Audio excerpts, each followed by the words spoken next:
ሰኞ መጣብኝ እያለ አይደለም የሚሰራው፣ በደስታ ነው የሚሰራው። ከእርግማን በኋላ ስራው አልተቀየረም። ምንድነው የሆነው?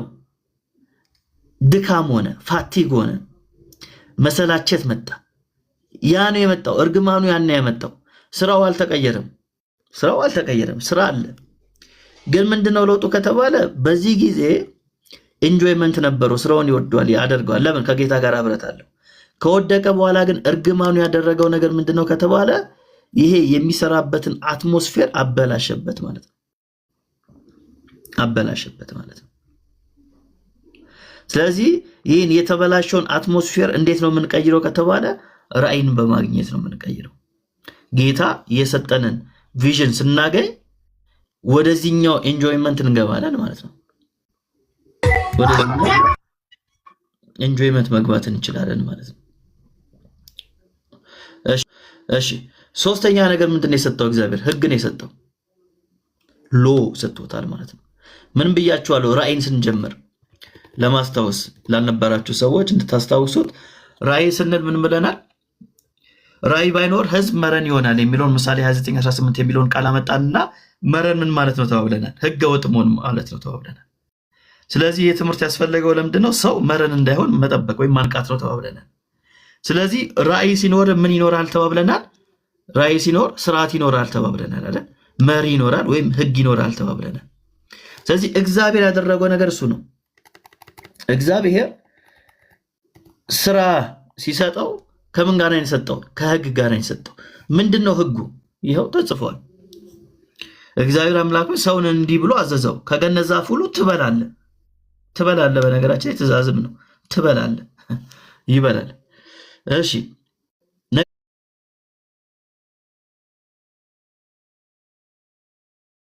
እርሱ በበላ ቀን ሞትን ትሞታለህ፣ ውጤቱን ይነግረዋል። ስለዚህ እዚህ ጋራ ህልውናው አለ፣ ገነት ውስጥ ነው ያለው፣ ይሰራል። ከዛስ መርህ ተሰጥቶታል፣ ህግ ተሰጥቶታል ማለት ነው። ህግ ተሰጥቶታል። ስለዚህ በራእያችሁ ውስጥ ለመቀጠል ስትፈልጉ ምን ያስፈልጋችኋል ማለት ነው? ወንድ ልጅ መርህ ያስፈልጋል ማለት ነው። አቋም ያስፈልጋል ማለት ነው። በሌላ አገላለጥ አቋም፣ በቃ የጸና አቋም ሊኖር ይገባል። ሰዎች በሚሰጡ አስተያየት አይደለም አቋምን የምትቀያየረው። በቃ አቋም ያስፈልጋል ማለት ነው። መርህ ያስፈልጋል። ከዛ በኋላ ምን ሰጠው? እንግዲህ የሚሰጠው አይደል? ከዛ በኋላ ያው ቁጥር 18 ላይ የሚመቸውን ምን ረዳት እንፍጠርለት ተባለ ማለት ነው። ምንድነው ረዳት?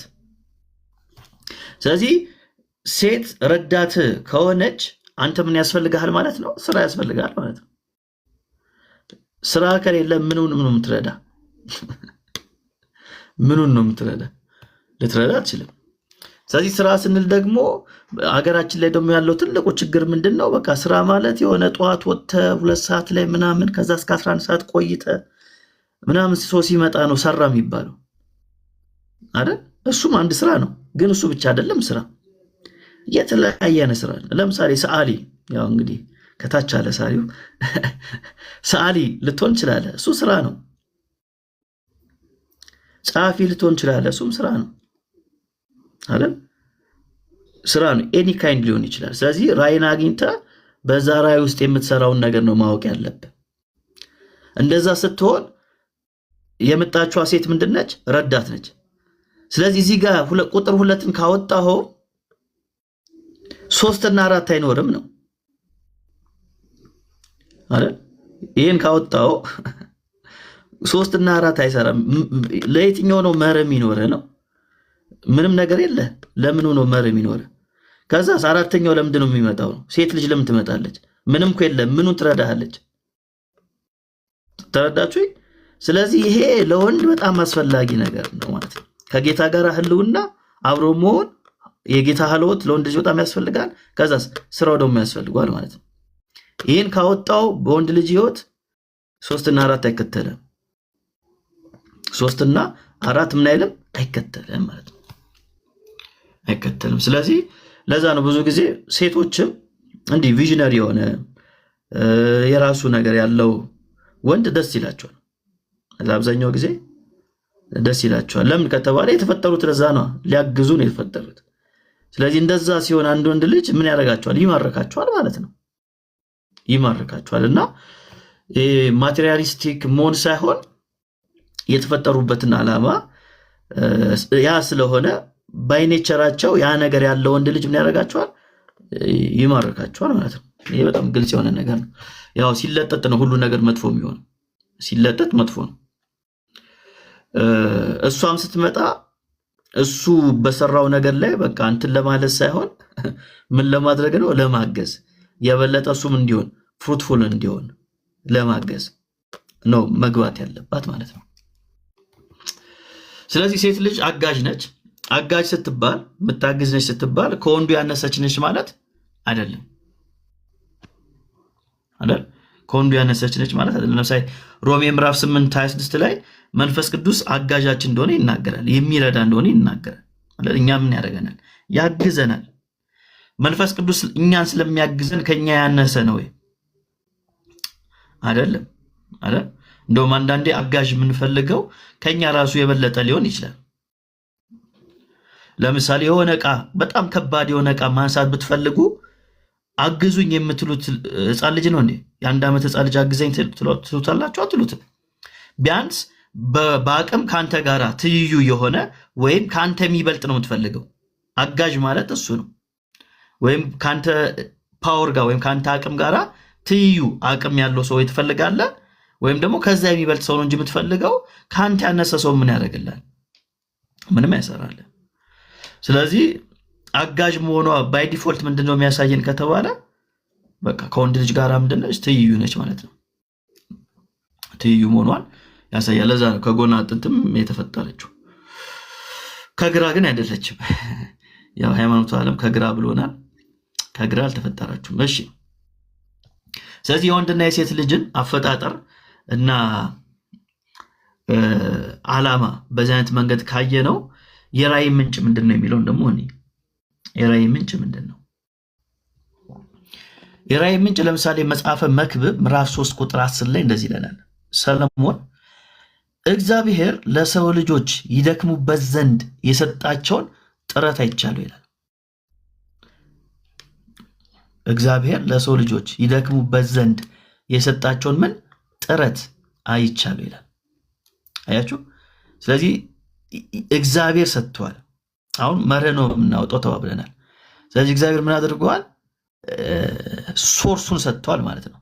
ሰው ልጅ የሚደክምበትን ነገር ጥረት እየጣረ እየሰራ የሚደክምበት ነገር እንዲኖረው በውስጡ ያን ነገር እግዚአብሔር ምን አድርጓል? አስቀምጧል ማለት ነው። አስቀምጧል ማለት ነው።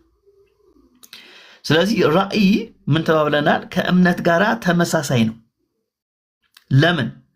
እምነት የማናየውን ነገር የሚያስረዳ ሲሆን ራእይ ደግሞ ልባችን ለዓይናችን የሚያስረዳው እውነት ነው እንጂ ዓይናችን ለልባችን የሚነግረው አይደለም። ተመልከቱ። ይህ ነገር በጣም አስፈላጊ ነገር ነው። ቪዥን ከእምነት ጋር ተመሳሳይ ነው። እምነት ምንድን ነው? እምነት ምንድን ነው? የማናየውን ነገር የሚያስረዳ ነው አይደል? ለምሳሌ እግዚአብሔር መንግስት በዓይናችን አላየ ነው፣ ግን በእምነት ተረተናል። ጌታ ኢየሱስን በዓይናችን አላየን፣ ፊዚካል በሆነ ዓይናችን፣ ግን በእምነት ምን ብለናል? ተረተናል። ቪዥንም ጋር ስንመጣ ራእይም ጋር ስንመጣ እንደዛ ነው። የልብ ስራ ነው ተብለናል። ስለዚህ ቪዥን ልባችን ነው ለዓይናችን የሚነግረው የሚያስረዳው እንጂ ዓይናችን ለልባችን አይነግረውም። ለምን ከተባለ ባለፈው ሳምንት እንዳልኳችሁ ለምሳሌ ዓይነ ስውር የሆነ ሰው ቪዥን የለውም ወይ? ቪዥን አለው። ለምንድን ነው ቪዥን ያለው? በዓይኑ አይደለም የሚያየው። በምንድን ነው የሚያየው? በልቡ ነው የሚያየው። በልቡ ነው የሚያየው። ስለዚህ ልባችሁ ለዓይናችሁ ምን ማድረግ አለበት? ማስረዳት አለበት ያን እውነት። ለምን? ዓይናችን የሆነ የሚጨበጥ ምናምን ነገር ዛሬን ነው የሚያየው። ዛሬ ምን አለ፣ ዛሬ እንዴት ነው የሚለው። አየህ። እምነት ግን ምንድነው የሚያደርገው? የነገርን አሻግሮ ምን ያደርጋል? ያስረዳሃል ማለት ነው። ይህ ዛሬ ያለው ነገር ምንድነው? ጊዜያዊ ነው ይላል፣ የሚያልፍ ነው ይላል። ስለዚህ ነገር ምን አድርግ? ተስፋ አድርግ ይላል። ስለዚህ እንደዛ ሲል ምን ታደርጋለህ ማለት ነው? ራስን ታስገዛለህ ማለት ነው ለነገ። ዛሬ እንደሚያልፍ ይገባል። ስለዚህ ዛሬ ላይ የሆነች ነገር ለማግኘት ዛሬን ተደስተ ለማደር የሆነ ጊዜያዊ የሆነ ውሳኔ አትወስንም። ነገን ኢምፓክት የሚያደርግ ጊዜያዊ ውሳኔ አትወስንም። ለዛ ነው ባለ ራዕይ ምን አለው ተባብለናል? መርህ አለው፣ ህግ አለው፣ ስርዓት አለው ማለት ነው። ስርዓት አለው። ይህን ፒክቸር እስቲ ላሳያችሁ። እዚህ ፒክቸር ላይ ምን ትረዳላችሁ? የሆነ ሰው አለ፣ ሴት ትመስለኛለች፣ ጣቷ ሴት ይመስላል። ምን አድርጋለች? ምንዋን የሸፈነችው? መልኳን አይደል የሸፈነችው? ፊቷን የሸፈነችው። ፊቷን ሸፍናለች እና እዚህ ጋር ምን አለ? ጥያቄ ምልክት አለ። አሁን እቺ ሴት ማን ነች ብላችሁ ትመልሱልኛላችሁ? ማወቅ ትችላላችሁ? የሚያውቃት ሰው አለ? ከሌ ነች ማለት ይችላል? እቺማ ጎረቤቴ ነች ምናምን የሚል ሰው አለ? እቺማ ክላስሜቴ ነች ወይም እቺ ሚስቴ ነች የሚል ሰው አለ? ጥያቄ የምታበዛ ነበረች በፊት ላስት ይር ማለት ነው። እሷ መስላኝ ነበር። አይቻ ለምን ምንዋን ሸፍናለች? ፊቷን ሸፍናለች አይደል? መልኳን ሸፍናለች። ስለዚህ ጥያቄው ምልክቱ ምንድነው? እኔ ማን ነኝ ነው። እኔ ማን ነኝ አይደል? እኔ ማን ነኝ? መመለስ አልቻልንም። እሺ ወደ እናንተ ላምጠው። እናንተ ማን ናችሁ ነው። እናንተ ማን ናችሁ?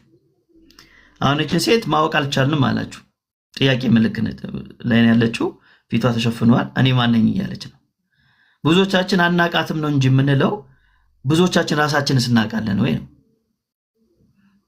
ራሳችንን እናውቃለን ወይ? አንተ ማን ነህ? አንቺ ማን ነሽ?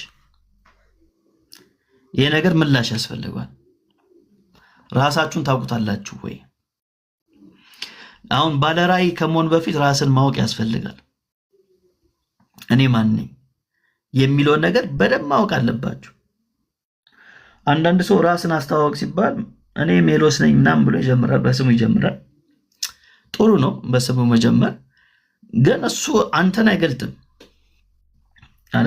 ስሜን መቀየር እችላለሁ ነገር እኔነቴን ግን አልቀይርም ማለት እኔነቴን አልቀይርም። ስለዚህ ከስሜ ያልፋለሁ ማለት ነው። ስለዚህ እግዚአብሔር አንተ ማነህ ነው የሚልህ፣ አንቺን ማነሽ ነው የሚልሽ። ራስህን ስምን ሳትገልጥ እድሜን ሳትገልጥ የምትሰራው ነገር ሳትገልጥ ራስን ማብራራት ትችላለህ ወይ? ራስን ዲፋይን ማድረግ ትችላለህ ወይ? አሁን በጣም ብዙ ሰው ራሱን መግለጽ ራሱን ማብራራት ይቸገራል አይደል? በጣም ይቸገራል። ግን ይሄ በጣም መሰረታዊ ነገር ነው። ለምሳሌ ፒክቸር ተመልከቱ። ይሄ ፒክቸር ምንድን ነው የሚያሳየው? ምን ትረዳላችሁ ይህን ስታዩ?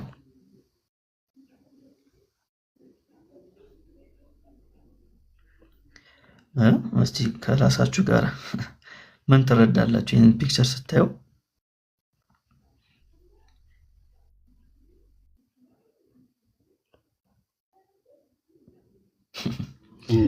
ራሱን እየገመገመ ነው፣ እያየ ነው። ኤግዛክትሊ ራስን እንደማየት ማለት ነው።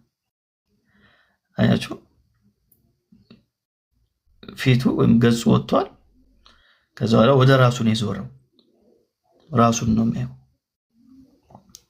እና ራስን ማየት በጣም አስፈላጊ ነገር ነው።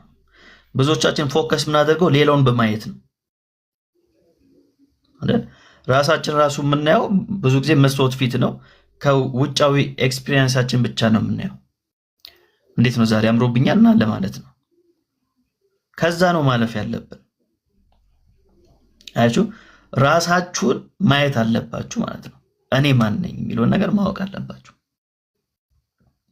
እኔ ማን ነኝ? ብዙ ጊዜ ራሳችን ላይ ፎከስ ለማናደርግ ነው የሰው ቢዝነስ ውስጥ ጥልቅ የምንለው ማለት ነው።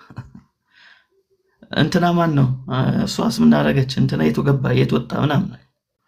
በቃ ራስን ማየት፣ ሌላ ሰው ሳይሆን ከራስ ጋር መነጋገር፣ ራስን ማየት ወቅት ያ የቤት ስራ ነው፣ ሆምወርክ ነው። ስለዚህ ራስን ማወቅ ይቀድማል። ራሳችሁን ስታውቁ ልዩነትን ማወቅና መቀበል አለብህ። ልዩ ነኝ ብለህ ራስን መቁጠር አለብህ። ራስን መቀበል አለብህ አይደል? ሁላችንም ልዩ ነን። አንድ የሚያደርገን ነገር አለ። ያ ምንድን ነው? በእግዚአብሔር መልክ የተፈጠርን ሰዎች ነን። ግን ደግሞ ምንድን ነን? ልዩ ነን። ምን ማለት ነው? ሜሎስን የሚመስል ሰው የለም እዚህ ምድር ላይ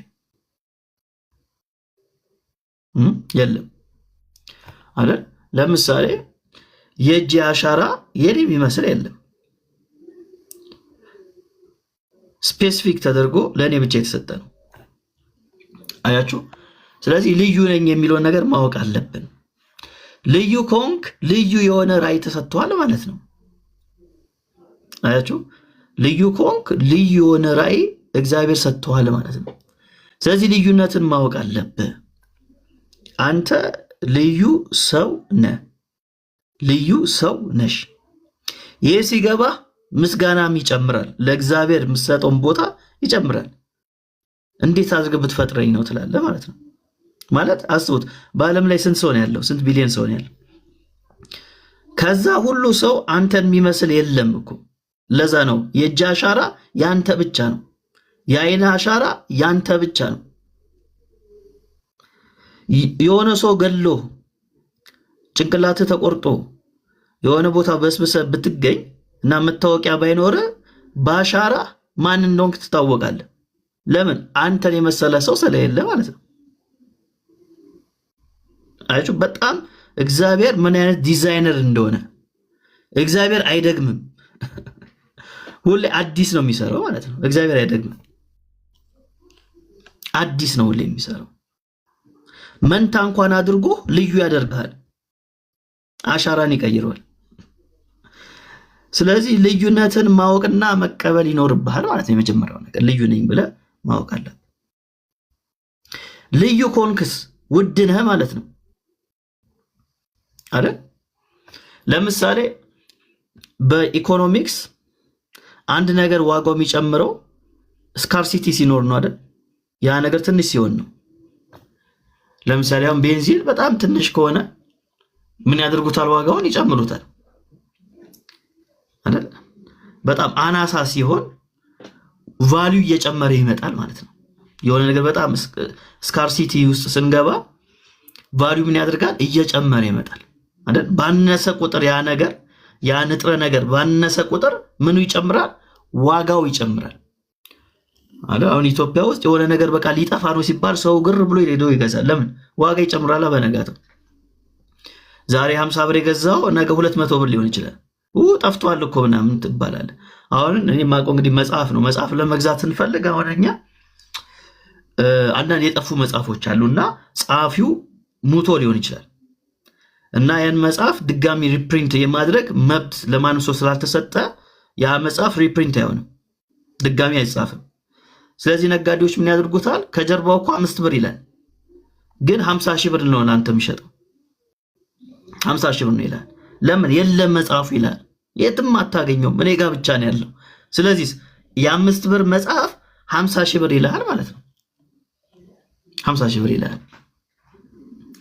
እስቲ አስቡት፣ ከዚህ ሁሉ ቢሊየን ህዝብ አንተ ብቻ ነህ ያለው ማለት ነው። አንቺ ብቻ ነሽ። የደረሰበት ተመልክተውኝ እስኪኝ የደረሰበት ያውቃል፣ ደርሶብናል። እና ልዩነት ውድነትን ያሳያል ማለት ነው። አይ በዓለም ላይ አንተ ብቻ ነህ ከዚህ ሁሉ ቢሊየን ሰው። ስለዚህ አንተ ብቻ ስለሆንክ ምንድነህ ማለት ነው? ውድ ነህ ማለት ነው። ስለዚህ ምን እያልኩ ነው? እዚህ ጋራ ልዩ ከሆንክ ልዩ የሆነ ቪዥን ተሰጥቷል እያልኩ ነው። ብቸኛ ከሆንክ ደግሞ እዚህ ጋራ አንተ የምትሰራውን ካልሰራኸው ሌላ ማንም ሊሰራልህ አይችልም። ሳሰራው ነው። ከሞትክ ማንም ሰው አይሰራው። ማንም ሰው አይሰራው። ማንም ሰው አይሰራው። አሁን ለምሳሌ ቴዲ ብዙ መጽሐፍቶች አሉት አይደል? ብዙ መጽሐፍ ጽፏል። በጣም ብዙ መጽሐፍ ጽፏል። ይሄ ለሱ የተሰጠ ቪዥን ነው። ብዙ መጽሐፍን ጽፏል። አሁን ቴዲ እነዚህ መጽሐፎች ባይጽፍ ኑሮ ቴዲ እንደጻፈው የሚጽፍ ሰው አለ? የለም፣ የለም፣ አይ የለም። እና አንተ የተሰጠን ቪዥን አንተ ካልሰራኸው ሌላ ማንም ሰው ሊሰራው አይችልም። በቃ ያ ነገር ምን አለ ከሸፈ ማለት ነው። ከሸፈ ማለት ነው።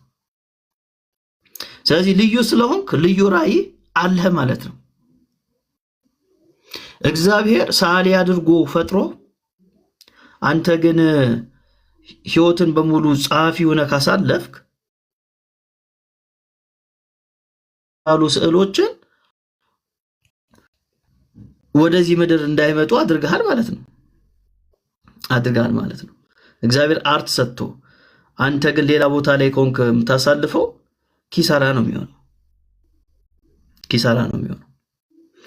ሌላው ይቅርና አንድ በጣም ቀላል ልንገራችሁ። ለምሳሌ ምግብ ምንድነው ቀላሉ ምግብ የሚባለው አሰራር ላይ ውቤ ይቅርታሽ ባለሙያ እስቲ የሆናችሁ እስቲ መልሱልኝ። እንቁላል ፍርፍር።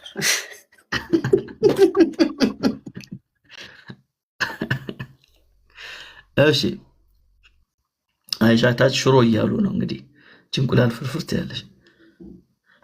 እንቁላል ነው አብዛኛው ሲያል እንቁላል መቀቀል ነው ያለችው። እየሰማ ነው አሳሚ። አሁን እሺ ሽሮ የሚለውን መቀቀል አሁን እስቲ ሽሮ የሚለውን እንያዝ ወይም እንቁላል ፍርፍር የሚለውን እንያዝ። አሁን ያን ነገር ለመስራት የሚሰጠን ግብአት አለ አይደል? ለምሳሌ እንቁላል ፍርፍር ከሆነ እንቁላሉ ያስፈልጋል፣ ግብአቶች አሉ። እነዛ ዘሴም ግብአት ለኔና ለሆነ ሰው ሰጣችሁ እኩል ደቂቃ ለሁለታችንም ብትሰጡን ሁለታችንም ያን ነገር ለምሳሌ ሽሮንም ይሁን እንቁላል ፍርፍሩንም ይሁን ኩክ ብናደርግ ማይንድ ዩ የተሰጠን ምንድነው እኩል ሰዓት ነው። የተሰጠን ተመሳሳይ ግብአት ነው። ያን ነገር ከሰራነው በኋላ ስናቀርበው የሁለታችን ቴስት አንድ አይነት አይደለም፣ ይለያያል። እንቁላሉ ራሱ ነው፣ ሰዓቱም ተመሳሳይ ነው። ለምንድነው ከተባለ የሁላችሁ ቅድም እንዳልኳችሁ እግዚአብሔር ያስቀመጠው ነገር አለ እጃችን ላይ ሲሰራን ስሪታችን ላይ የተቀመጠ ነገር አለ። የእንትና እጅ ይባላል አይደል? የእንትና እጅ ከሆነ በቃ ይባላል። አያችሁ። ስለዚህ ሽሮ ለመስራት እንኳን ልዩነት ካለ ራእይ ላይ ደግሞ አስቡት። ለሽሮ እንኳን እኔ የምሰራው ሽሮ ውቤ ከምሰራው ከበለጠ ከጣፈጠ ራእይ ላይ ደግሞ አስቡት። ራእይ ላይ ደግሞ ምን ያህል ይሄ ነገር ውድ እንደሆነ ማሰብ አለብን ማለት ነው። አቅማችንን ማሰብ አለብን። አያችሁ። ያን ሽሮ እኔ እንደምሰራው ሌላ ሰው አይሰራው። ራእይ ላይም ተመሳሳይ ነገር ነው። አንተ እንደምሰራው እግዚአብሔር አንተን የሰጠህን ራእይ አንተ እንደምሰራው ሌላ ሰው ምን ያደርገው አይሰራውም። ሌላ ሰው አይሰራው። ስለዚህ ራስን ማወቅ ያስፈልጋል። ከዛ የተወለድክበትን ዓላማ ማወቅን ይኖርብሃል። ባለፈው እንዳየነው ባለፈው ሳምንት ኢየሱስ ለምንድን ነው የተወለደው ለሚለው ጥያቄ አጭሩ መልስ ምን ነበር? እውነትን ለመመስከር ነው ተባብለናል። ዮሐንስ ወንጌል ምዕራፍ 18 ቁጥር 37 ላይ ጌታ ምን አለ? ኢየሱስ መልሶ እኔ ንጉሥ እንደሆንክ አንተ ትላለህ፣ እኔ ለእውነት ልመሰክር ስለዚህ ተወልጃለሁ። ኢየሱስ ለምንድን ነው የተወለድከው? እውነትን ለመመስከር ስለዚህ ተወልጃለሁ። አለቀ። ስለዚህ ውቤ ለምንድን ነው የተወለድሽው ለሚለው ጥያቄ እንደዚህ መናገር አለባት። ሜሎስ ለምንድን ነው የተወለደው? ይሄን ለማድረግ አያችሁ። እዚህ ውስጥ ያላችሁ ሁላችሁም ራሳችሁን ጠይቁ። አሁን የምትሰሩት ስራ ይኖራል፣ የተማራችሁ ሊሆንም ይችላል። ዳዝንት ማተር። እግዚአብሔር ወደዚህ ምድር ያመጣህ ለምንድን ነው? ለምንድን ነው የተወለድከው? ኢየሱስ ስፔሲፊክ አድርጎ ነው የተናገረው። እኔ ለእውነት ልመሰክር ስለዚህ ተወልጃለሁ። ይሄ ብቻ አይደለም። አንድ ጥቅስ ደግሞ ላሳያችሁ። ጌታ የተናገረው ምን አለ መሰላችሁ? ጌታ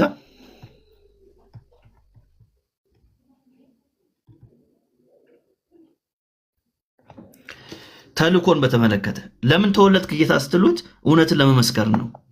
ተልኮ ምንድነው ጌታ ስትሉት ደግሞ እንደዚህ ይላል፣ እርሱ ግን ስለዚህ ተልክ ያለውና ለሌሎች ከተሞች ደግሞ የእግዚአብሔር መንግስት ወንጌል እሰብክ ዘንድ ይገባኛል አላቸው። ኢየሱስ ለምንድን የተላከው? የእግዚአብሔር መንግስት ወንጌል ለመስበክ። ስለዚህ ነው የተላኩት አለ። አያችኋል? ተልኮንም ያውቃል። ስለዚህ ነው የተላኩት። የእግዚአብሔርን መንግስት ወንጌል ልሰብክ ዘንድ ተልኬያለሁ። ከፍ ብለን ደግሞ ብናነበው ምን ይላል? የጌታን ዓመት እሰብክ ዘንድ ልኮኛል። ስለዚህ ኢየሱስ ለምንድን ነው የመጣው ለሚለው መልስ አለው። የእግዚአብሔር መንግስት ወንጌል ለመስበክ። ለምንድን ነው የተወለድከው ኢየሱስ? እውነትን ለመመስከር። በጣም ፕሪሳይስ የሆነ አጭር የሆነ በአንድ ስቴትመንት የሚያልቅ ነገር ነው ጌታ ሲናገር የምናገኘው ማለት ነው። ስለዚህ እናንተ በራሳችሁን ጠይቁ። ለምንድን ነው የተወለዳችሁት? ተልኳችሁ ምንድን ነው? እሱን በደንብ ማወቅ አለብን ማለት ነው። በደንብ ማወቅ ይኖርብናል። ከጌታ የምንማረው ነገር እሱ ነው። የተወለድንበትን ዓላማ እንዴት ነው የምናውቀው ከተባለ የተለያዩ ፖይንቶችን ማንሳት እንችላለን። ግን በዋናነት መጽሐፍ የሚነግረን አንድ ነገር አለ። የልባችን መሻት የሚባል ነገር አለ። ለምሳሌ መዝሙር 37 ቁጥር 4 ላይ እንደዚህ ይላል፣ በእግዚአብሔር ደስ ይበል፣ የልብህንም መሻት ይሰጥሃል። መንገድህን ለእግዚአብሔር አደራ ስጥ፣ በእርሱም ታመን፣ እርሱም ያደርግልሃል። ስለዚህ መሻቱን ያስቀመጠው ማን ነው? እግዚአብሔር ነው። አንተ መሻቱን ስታውቅ እግዚአብሔር ያንን ነገር አቺቭ እንድታደርግ ይረዳሃል።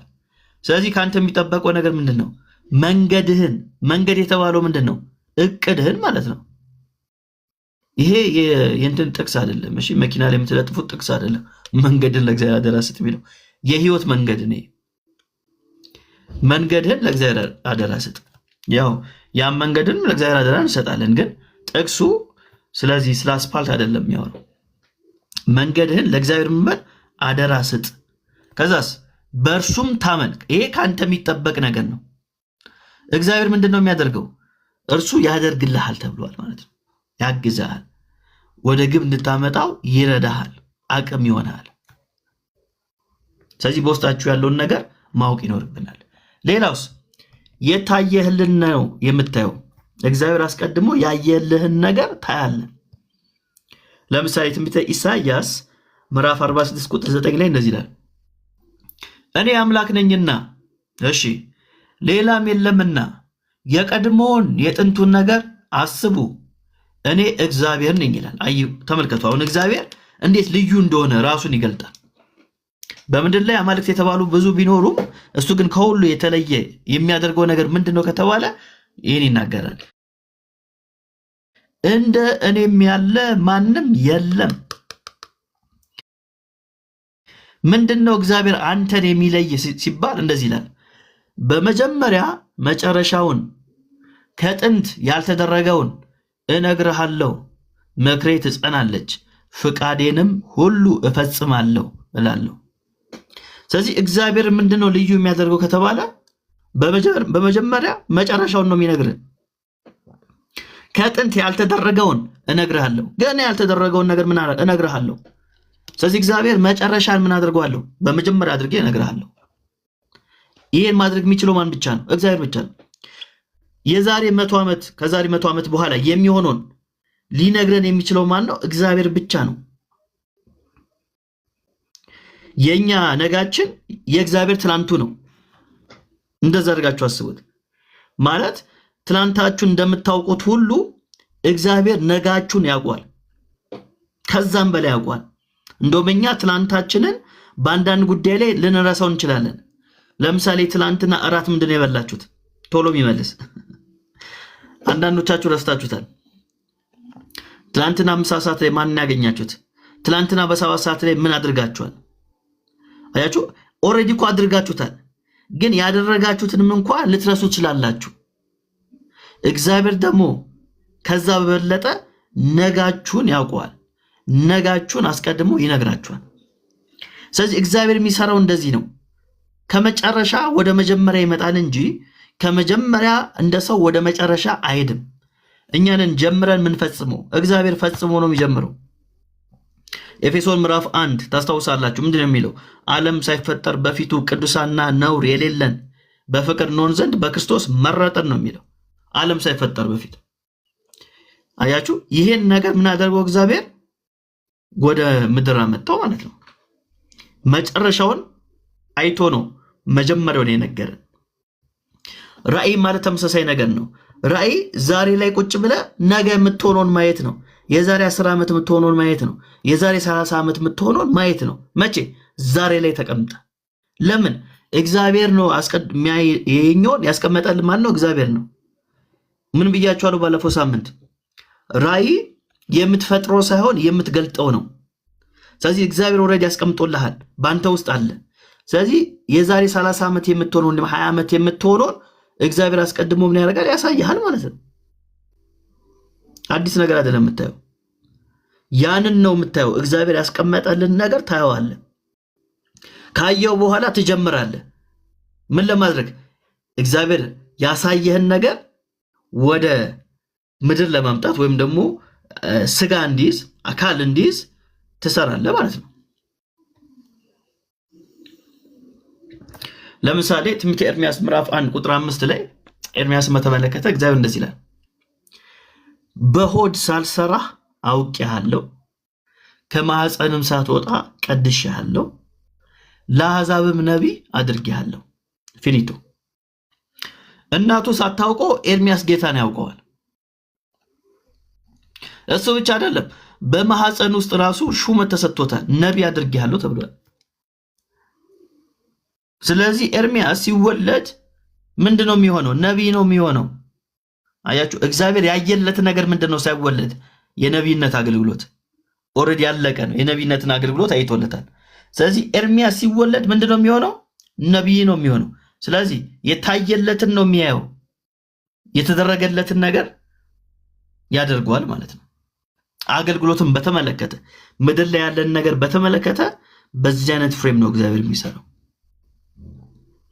እናቱ ራሱ ሳታውቀው ራሱን ሳያቅ ጌታ ያውቀዋል። ይሄ ብቻ አይደለም፣ ሹመትም ሰጥቶታል። ስለዚህ እናንተም በማህፀን ሳላችሁ እግዚአብሔር ነው የሰራችሁ። ስለዚህ እግዚአብሔር ለእናንተም ተመሳሳይ ዓላማ አለው ማለት ነው። ተመሳሳይ ነገር አለው። እሱን ነገር ማወቅ አለባችሁ፣ መረዳት ይኖርባችኋል ማለት ነው። ለምሳሌ መዝሙረ ዳዊት መዝሙር 139 ላይ ምን ይላል? ተመልከቱ። ቁጥር 14 ላይ ግሩምና ድንቅ ሆኜ ተፈጥሬያለሁና። ፐርፌክት ነህ ማለት እግዚአብሔር ግሩም አድርጎ ፈጥሯል፣ ድንቅ አድርጎ ፈጥሯል። ስራ ድንቅ ነው። ነፍሴም እጅግ ታውቀዋለች። እኔ በስውር በተሰራው ጊዜ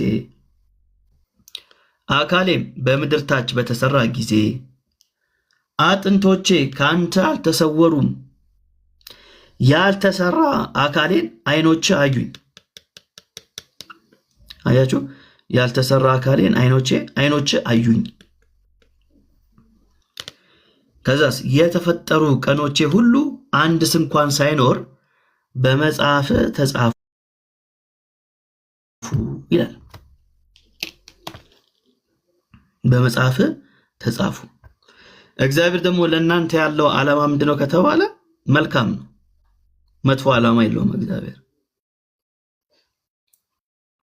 ስለዚህ እግዚአብሔር ግሩምና ድንቅ አድርጎ ፈጥሮሃል። ስለዚህ ግሩምና ድንቅ የሆነ ደግሞ ራእይ ሰጥቷል ማለት ነው። ከዛ ጋር ነው መገናኘት ያለብን። እግዚአብሔር ሲሰራ አንከን የለበትም፣ ድንቅ ነው። ስለዚህ አንተን ግሩምና ድንቅ አድርጎ ፈጥሮሃል። በነገራችን ላይ የሌላ ሰው አፕሩቫል አያስፈልግህም። አንተ ግሩም እንደሆንክ ለማወቅ ኦልሬዲ ነግሮሃል የእግዚአብሔር ቃል አይደል? የእግዚአብሔር ቃል ማኑዋሉ ነግሮሃል። ልክ አሁን ላፕቶፕ እንዴት ነው ፋንክሽን የሚያደርገው የሚለውን ለማወቅ የዚህን ላፕቶፕ ማኑዋሉን እናደርጋለሁ፣ አነባለሁ። ማላቆ ከሆነ ላፕቶፑን ማለት ነው። ስልኬ ሳምሰንግ ነው። እንዴት ነው ሳምሰንግን በአግባቡ ብትጠቀምበት እንዴት ነው የሳምሰንግን ሙሉ አቅም መጠቀም የሚችለውን የሚለውን ነገር የሚመልስልኝ ማን ነው? የሳምሰንግ የሰራው ሰው ያዘጋጀው ማኑዋሉን ኦንላይን ገብቼ ማንበብ ይችላል። ልክ እንደዛው ያንተ ማንዋል መጽሐፍ ቅዱስ ነው። በቃ ስላንተ የሚነግር ማን ነው? እኔ አይደለሁም፣ ውቤ አይደለችም፣ የሆነ ገል የሚባል ፓስተር አይደለም፣ ማንም አይደለም። ማን ነው ሊነግር የሚችለው? የፈጠረ የሰራ እግዚአብሔር ነው ሊነግር የሚችለው። እግዚአብሔር ደግሞ በቃሉ ተናግሯል። ስለዚህ ማንዋል ነው ማለት ነው መጽሐፍ ቅዱስ። ገባ? መጽሐፍ ቅዱስ ማንዋል ነው። ገለጥ ገለጥ ታደርገውና እኔ ማን ነኝ ትለዋለህ፣ ይነግራል። ስለዚህ ምን ብሎ ነው የሚነግር? አንዱ ግሩምና ድንቅ ሆነ ተፈጥሯል ይላል። ግሩምና ድንቅ ነው። አያችሁ? ስለዚህ ግሩምና ድንቅ ስለመሆነ የሶስተኛ ወገን ኮሜንት አያስፈልግም። ቢነግሩ ጥሩ ነው። አንዳንድ ሰው ደስ ይለዋል። ሰውኛ እንትናችን አለ፣ ደስ ይለናል። ግን በቃ የዋና ምስክርነት የሚያስፈልገው ምንድነው? የመጽሐፉ የሰሪው ምስክርነት ነው የሚያስፈልገው። ስለዚህ ሰሪው ግሩምና ድንቅ ነው ይላል ማለት ነው። ግሩምና ድንቅ ይላል። እቺ የመጨረሻ ጥቅስ እንይና እንጨርስ። መዝሙር 139 ቁጥር 17 ላይ እንደዚህ ይላል፣ አቤቱ ሐሳቦች በኔ ዘንድ እንደምን እጅግ የተከበሩ ናቸው። እሺ እንዲላርግላችሁ መሰለኝ። እጅግ የተከበሩ ናቸው፣ ቁጥራቸውም እንደምን በዛ ይላል። አይገርምም? አቤቱ ሐሳቦች በኔ ዘንድ እንደምን እጅግ የተከበሩ ናቸው፣ ቁጥራቸውም እንደምን በዛ ይላል። ስለዚህ እግዚአብሔር ለእናንተ ያለው ሐሳብ ግሩም ነው፣ የተከበረ ነው። ለእናንተ ያለው እቅድ፣ ለእናንተ ያለው የመጨረሻ ዓላማ ግሩምና ድንቅ ነው። ስለዚህ በዚህ መዝሙረ ዳዊት ጸሐፊው ምን ያደርጋል? ሐሴት ያደርጋል ማለት ነው። ሐሴት ያደርጋል። ስለዚህ እነዚህን ፖይንቶች እንዳትረሱ። ኔክስት ዊክ ደግሞ ስንገናኝ አንዳንድ ምሳሌዎችን እናነሳና ከዮሴፍ ታሪክ አንዳንድ ነገሮችን እንመለከታለን ማለት ነው። ጸጋ ይብዛላችሁ። አሜን አሜን። ሜላዬ ጌታ ኢየሱስ ይባርክ። ተባረክልን። ጸጋ ይብዛልን።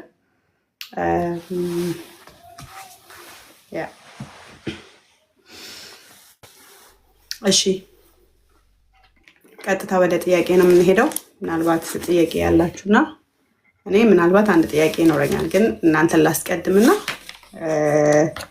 ሲያስተምር ያልተረዳችሁት ነገር ካለ ወይም ደግሞ ሊመልስላችሁ የምትፈልጉት ነገር ካለ ጥያቄያችሁን በኮመንት ሴክሽን ላይ ከዚህ በፊት እንደምናደርገው እንደተለመደው ማለት ነው አስቀምጡልን። ከዛ በኋላ ጥያቄውን ለሜላ አቀርባለሁ ማለት ነው። እንዳልኩት እኔ አንድ ጥያቄ አለኝ፣ እናንተ ቀደሙ ብዬ ነው።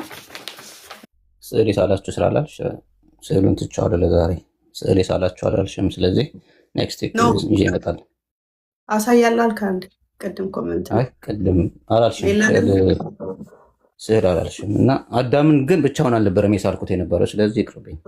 ቅድም ብቻውን ነው ስላለ ይቅርብኝ። ኤኒዌይስ ባይ ዘ ዌይ አንዳንድ ክርስቲያኖች ጋር አንዳንድ ጊዜ ድቤት እናደርጋለን እና ይሄ አሁን ያልከው ነገር በጣም ኢምፖርታንት ነው። ስፔሻሊ እግዚአብሔር ሰጥቶናል፣ የሰጠን የራሳችን የሆነ ዩኒክ የሆነ አቢሊቲ ሰጥቶናል፣ ዩኒክ የሆነ ቪዥን ሰጥቶናል። እና ግን አንዳንድ ጊዜ ምን ያደርጋሉ መሰለ ላይክ ኖ እሱ ለዚህ ምድር ነው፣ ስለዚህ እሱ ከእግዚአብሔር ጋር አይገናኝም ይለዋል። ስፔሻሊ ዶክተር መሆን ወይ ደግሞ እንትን መሆን ላይክ የሆነ ነገር ፓሽኔት ሆናችሁ ዶክተር መሆን ስትፈልጉ፣ ሎየር መሆን ስትፈልጉ፣ በውስጣቸው ያለው ነገር እንትን ማድረግ ስትፈልጉ ኖ እሱ ከእግዚአብሔር ጋር የሚገናኝ አይደለም ብለው ብዙ ጊዜ ሲከራከሩኛል። ይገርማቸዋል። እና በዚህ ምድር ላይ ሰክሰስፉል እንድንሆን ባለን በተሰጠን ጸጋ ፕሮዳክቲቭ እንድንሆን የተጠራ ነው እና እንጠየቅበታለን። እሱን ቅድም ስላልከው በጣም ደስ ብሎኛል። ትጠየቁበታላችሁ። እንደውም አንድ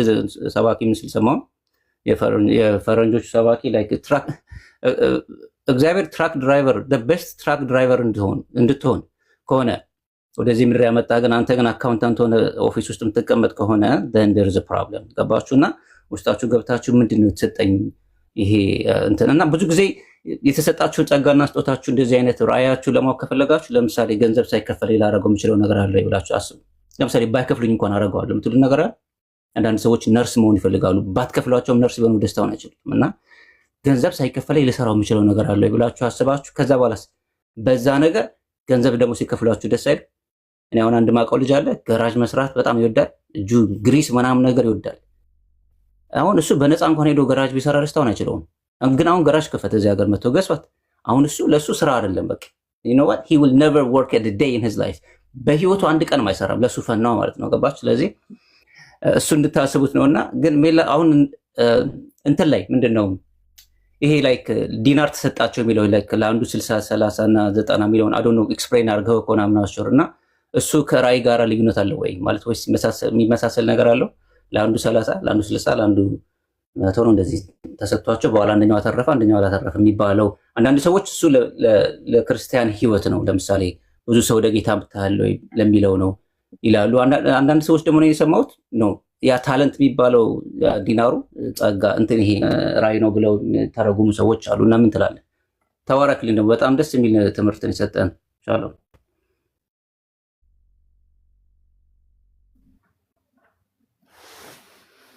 እሺ ሄሎ ችሎታ እስቲ ከትምህርቱ ጋር ሊንክ አድርጌው ችሎታ ለሁሉም ሰው ተሰጥቷል ወይ? እስቲ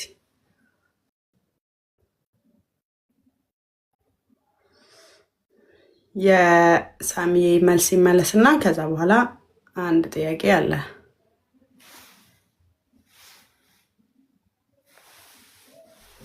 እሺ ሳሚ እንግዲህ የመጀመሪያው እንኳን ጥያቄ አይደለም ሐሳብ ነው አይደል? እነዚህ በተለይ ፕሮፌሽናል ከመሆን ጋር በተገናኘ እንደዛ አይነት ችግር አለ። አሁን ለአንዳንድ ሰዎች በጣም ነገር እየሆነ በተሰማራንበት ፊልድ ፕሮፌሽናል መሆን ልክ የሰማይ አጀንዳ እንዳልሆነ አድርገው ያስቡታል። እሱ ልክ አይደለም፣ በጣም ልክ አይደለም፣ መስተካከል አለበት። ምናልባት አንዳንድ ቨርሶችን ማየት እንችላለን። መጽሐፍ ቅዱስ ይዘሻል ነው አለሽም? ምን ልታረጊ መጣሽ? አይ ይዣለሁ። ሶሪ እንትን አልፈጥንልትም ለማለት you know always ready ነው። ይዣለሁ። ሶሪ እስቲ አምቢልና አንዴ መጽሐፍ ቅዱስ ክፍል እሺ መጽሐፈ ምሳሌ ነው። እሺ አይውለት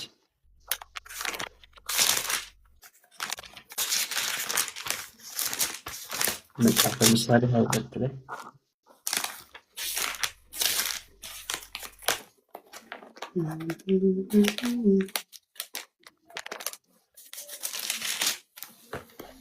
ሀያ ስንት ሜል ላይ የመጨረሻው ቁጥር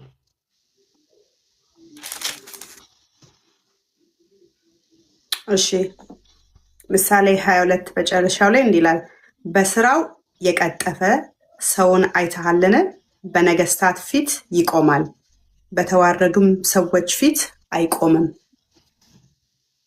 እሺ አሁን ምን አይነት ሰው ነው በስራው የቀጠፈ? እንደዚህ የሆነ ሰው ምን ያህልም አይቆምም ይላል። ስለዚህ በሱ ተቃራኒ የሆነ ሰው ደግሞ በነገስታት ፊት ምን ያገኛል? ሞገስን ያገኛል። ሞገስን ያገኛል። ስለዚህ ምንድነው እያወራ ያለው? በዛ በስራው በትክክለኛ መንገድ የሚሄድ በስራው ፕሮፌሽናል የሆነ ሰው በነገስታቶች ፊት የመቆም ድፍረት ያገኛል ማለት ነው። በተዋረዱ ሰዎች ፊት ደግሞ ነው ያለው አይቆምም። ስለዚህ እግዚአብሔር በሰጠን ነገር ላይ ኮሚትድ ሆነን ከሰራ እግዚአብሔርም ነው የምናስከብረው ማለት ነው። አይደል? በእያንዳንዱ ነገር እግዚአብሔር እንዲከብር ነው የክርስቲያን ዋናው ዓላማ። ስለዚህ በስራችን ማን መክበር አለበት? እግዚአብሔር መክበር አለበት ማለት ነው። ታማኝ ሆኖ በመስራት በዛ ነገር ላይ በጣም ፕሮፌሽናል ሆኖ በመስራት። ስለዚህ በሌላ አገላለጥ ምን ማለት ነው? እግዚአብሔር በማይከብርበት የሥራ መስክ ውስጥ ደግሞ መግባት የለብንም ማለት ነው። የለብንም። ስለዚህ በገባንበት ትክክለኛ በሆነ የሥራ መስክ ላይ ደግሞ ከሆነ ያን ነገር በጣም ታማኝ ሆኖ ለዛ ነገር አቅምን ጉልበትን ሰጥቶ በመስራት ማን እናስከብራለን? እግዚአብሔርን ማስከበር እንችላለን።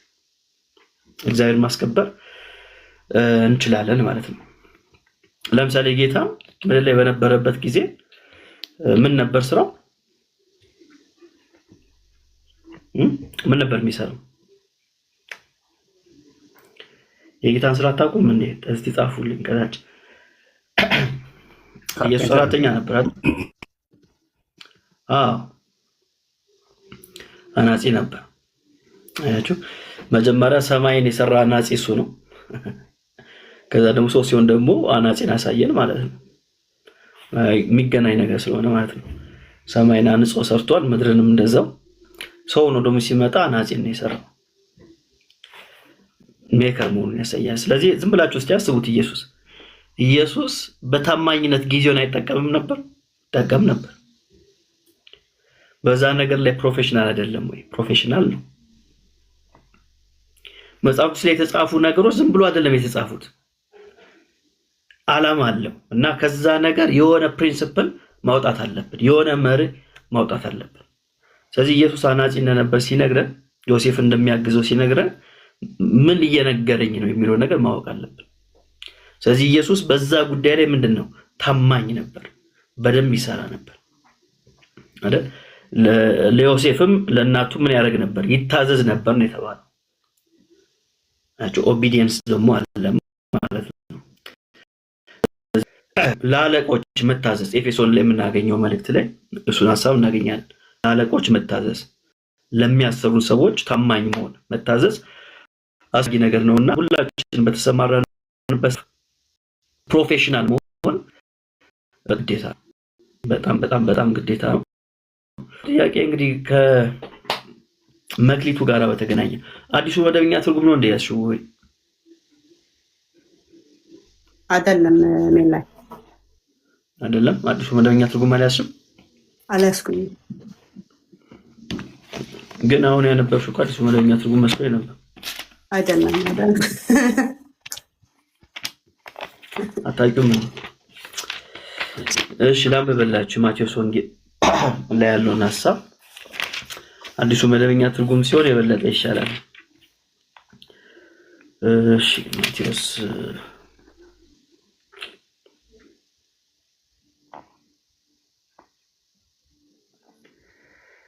ምን ይላል መሰላችሁ?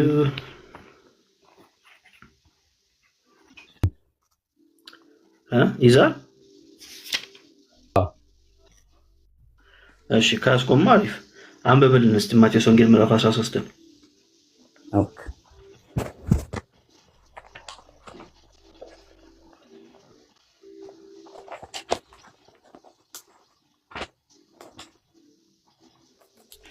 ማቴዎስ 13 አልከኝ? ማቴዎስ 13 ከዛ በኋላ ወደ ማርቆስ ደግሞ እንሄዳለን። ቁጥር ስንት? ቁጥር 23 ከ20 ጀምሮ ያለው ነው። ከጀምሮ ኦኬ።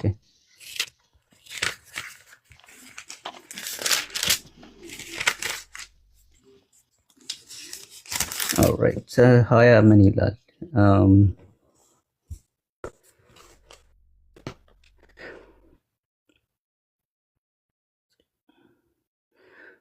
በድንጋያማ መሬት ላይ የተዘራውን ቃሉን ሰምቶ ወዲያውኑ በደስታ የሚቀበለውን ሰው ይመስላል ሚልና ከዛ ነገር ግን ስር መስደድ ባለመቻሉ ብዙ አይቆይም። በቃሉ ምክንያት መከራ ወይም ስደት ሲመጣ ወዲያውኑ ይሰናከላል። በእሾህ መካከል የተዘራው ዘር ቃሉን ሰምቶ ለዚህ ዓለም በመጨነቅና በብልጽግና ሐሳብ በመታለል ታንቦ ያላፈውን ሰው ይመስላል። በጥሩ መሬት የተዘራው ዘር ግን ቃሉን ሰምቶ የሚያስተውለውን ሰው ይመስላል። በእርግጥም ፍሬ ያፈራል። 100፣ 60፣ 30 ፍሬ ሰጠ። አሁን እዚህ ጋራ አንድ ቃል እዚሁ ላይ ነው የፈለኩት። ምን ሰጠ ነው የሚለው? ፍሬ ሰጠ ነው የሚለው። 100፣ 60፣ 30 ፍሬ ሰጠ ይላል።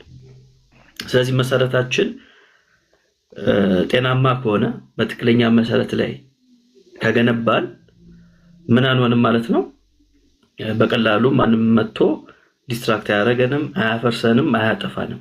ይልቁንም እናደርጋለን የተለያየ ፍሬ እናፈራለን ማለት ነው። ይሄኛው የዘሪው ምሳሌ ምዕራፍ 13 የዘሪው ምሳሌ ብሎ ነው የሚጀምረው። ስለዚህ ጋር የምናገኘው ከመንፈሳዊ ህይወት ጋር የተገናኘ ምሳሌ ነው። ፍሬ ነው የሚለው ከማችሁ ፍሬ ነው የሚለው መሰረት ያስፈልጋል። ትክክለኛ መሰረት ያስፈልጋል። ፍሬ ብሎ ያስቀምጧል። አሁን ማቴዎስ ወንጌል ምዕራፍ 25 ላይ ደግሞ ያለውን ደግሞ አንብብልን እስቲ። ማቴዎስ ወንጌል ምዕራፍ 25 15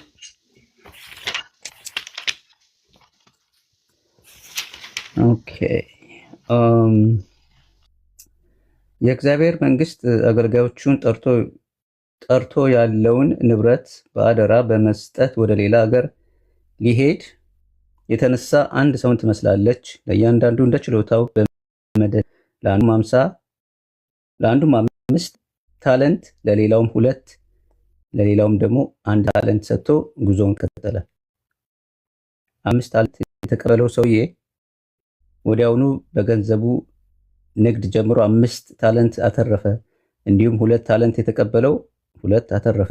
1 ታለንት የተቀበለው ግን መሬት ቆፍሮ የጌታውን ገንዘብ ደበቀ ይላል። ቀጥል ጨርሰው።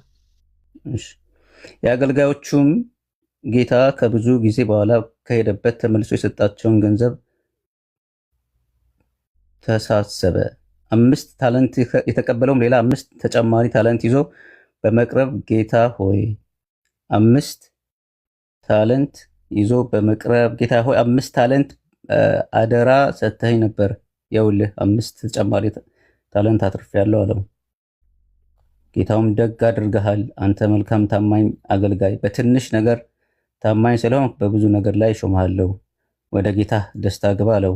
እንዲሁም 2 ታለንት የተቀበለው አገልጋይ ቀርቦ ጌታ ሆይ 2 ታለንት ሰጥተኸኝ ነበር፣ ይኸው 2 ታለንት ሰጥተኸኝ ነበር፣ ይኸው 2 ተጨማሪ ታለንት አትርፌያለሁ አለው። ጌታውም ደግ አድርገሃል፣ አንተ መልካም ታማኝ አገልጋይ፣ በትንሽ ነገር ላይ ታማኝ ስለሆንክ በብዙ ነገር ላይ እሾምሃለሁ፣ ወደ ጌታ ደስታም ግባ አለው። 1 ታለንት የተቀበለው አገልጋይ ቀርቦ ጌታ ሆይ አንተ ካልዘራህበት የምታጭድ ካልበተንክበት የምትሰበስብ ጨካኝ ሰው መሆንህን አውቃለሁ። ስለዚህ ፈራሁ፣ ሄጄም መሬት ቆፍሬ ታለንትህን ጉድጓድ ውስጥ ደበቅኩ። ገንዘብ ይኸውልህ አለው። ጌታ አንተ ክፉ ሰነፍ አገልጋይ፣ ካልዘራህበት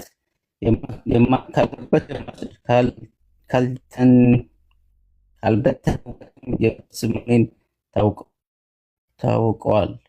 ታውቀዋል።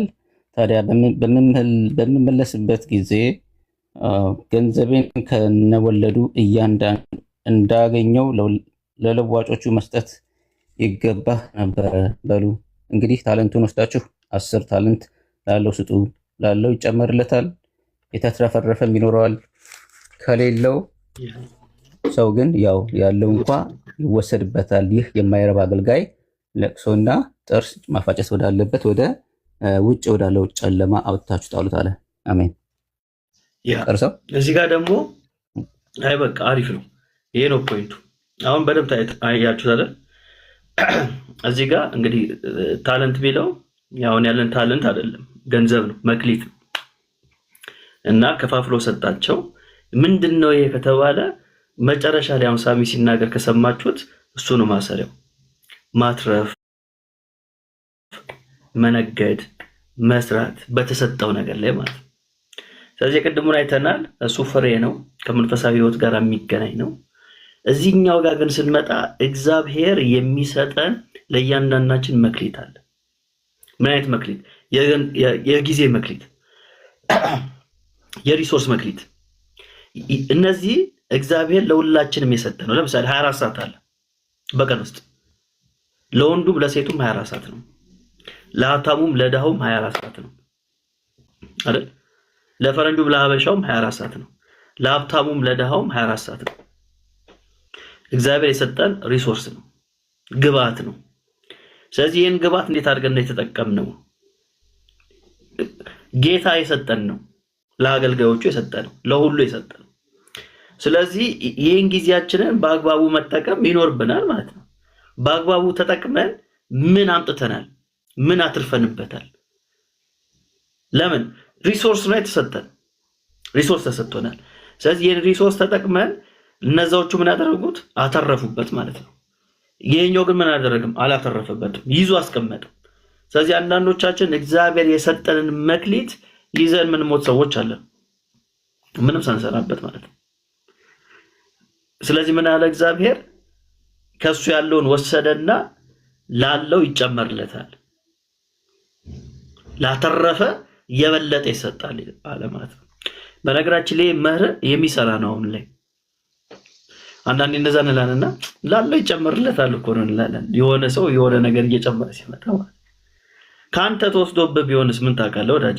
ላለው ይጨመርለታል ስትል እግዚአብሔር ለአንተ ሰጥቶ ሪሶርስ ቁጭ ብለህ ስታየው ወስዶብህ አንተ ያው ትተርታለህ ማለት ነው። ላለው ይጨመርለታል ብለህ ትጠቅሳለህ። አያችሁ፣ በጣም መጠንቀቅ ይኖርብናል ማለት ነው። እግዚአብሔር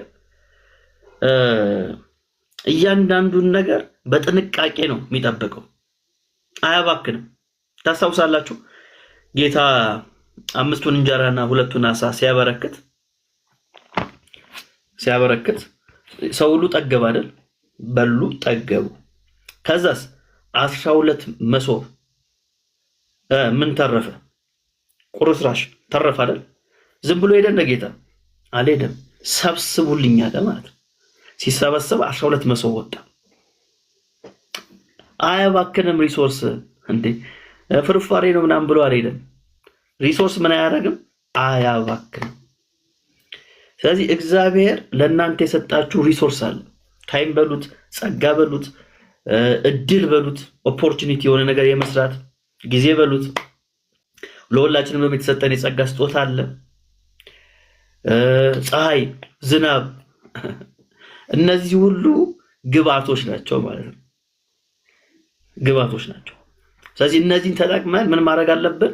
ማትረፍ ይጠበቅብናል ማለት ነው። እኛ ምንድነን? አገልጋዮች ነን። እግዚአብሔር በሰጠን ነገር ላይ የተሾምን ሰዎች ነን። ስለዚህ ይሄን በተሾምንበት ነገር ላይ በአግባቡ ካልተጠቀምን ጠያቂ አካል አለ ማለት ይጠይቀናል ማለት ነው። ይጠይቀናልና የቅድሙ ያየነው ሞር መንፈሳዊ ነው፣ ፍሬ ከማፍራት ጋር የሚገናኝ ነው። ይሄ ደግሞ እዚህ ምድር ላይ ባለንበት ጊዜ እግዚአብሔር ለእያንዳንዳችን የሚሰጠን ምን አለ? መክሊት አለ። መክሊት አለ። ይሄ መቼም የዘላለም ሕይወት አይደለም። ለኔ 2 የዘላለም ሕይወት ምናምን የሚባል ነገር የለም። ስለዚህ በምድር ባለን ቆይታ ውስጥ እግዚአብሔር የሰጠን መክሊት አለ። በዛ መክሊት ምን አድርገናል የሚለው ነገር ላይ ማሰብ ይኖርብናል። እና ስላነሳው በጣም ቴንክ ዩ ሰምሻ። ፎሎ አፕ እዛው ላይ ማለት ነው ስመለስ እኔ ሶሪ ጽፌ ነበር አላየሽው መሰለኝ። እና እንትን ባይ ዘ ወይ አርብ ማክሰኞና ሐሙስ እመለሳለሁ ላይክ ቲክታክ ላይቭ ላይ እና አርብ ግን መክሊት የሚል ፖድካስት ይዤ እመጣለሁ። እና ውዝግብ ውስጥ ማለት አንዳንድ ሰው ግማሾቹ እንትን ነው መክሊት ብዬ ስመጣ እኔ ላይክ ጸጋና ስጦታችሁን ፈልጋችሁ አግኙላለሁ። እና ጸጋና ስጦታ ማለት ላይክ ይሄ ግሬስ የሚባለው ፍሪ ግሬስ የሚባለው ሳይሆን ላይክ እግዚአብሔር የሰጠን የራሳችን ስጦታ አለ አይደል? ላይክ እኔ ላይክ ጸጋ ነው የምለው በነፃ የተሰጠኝ ነው።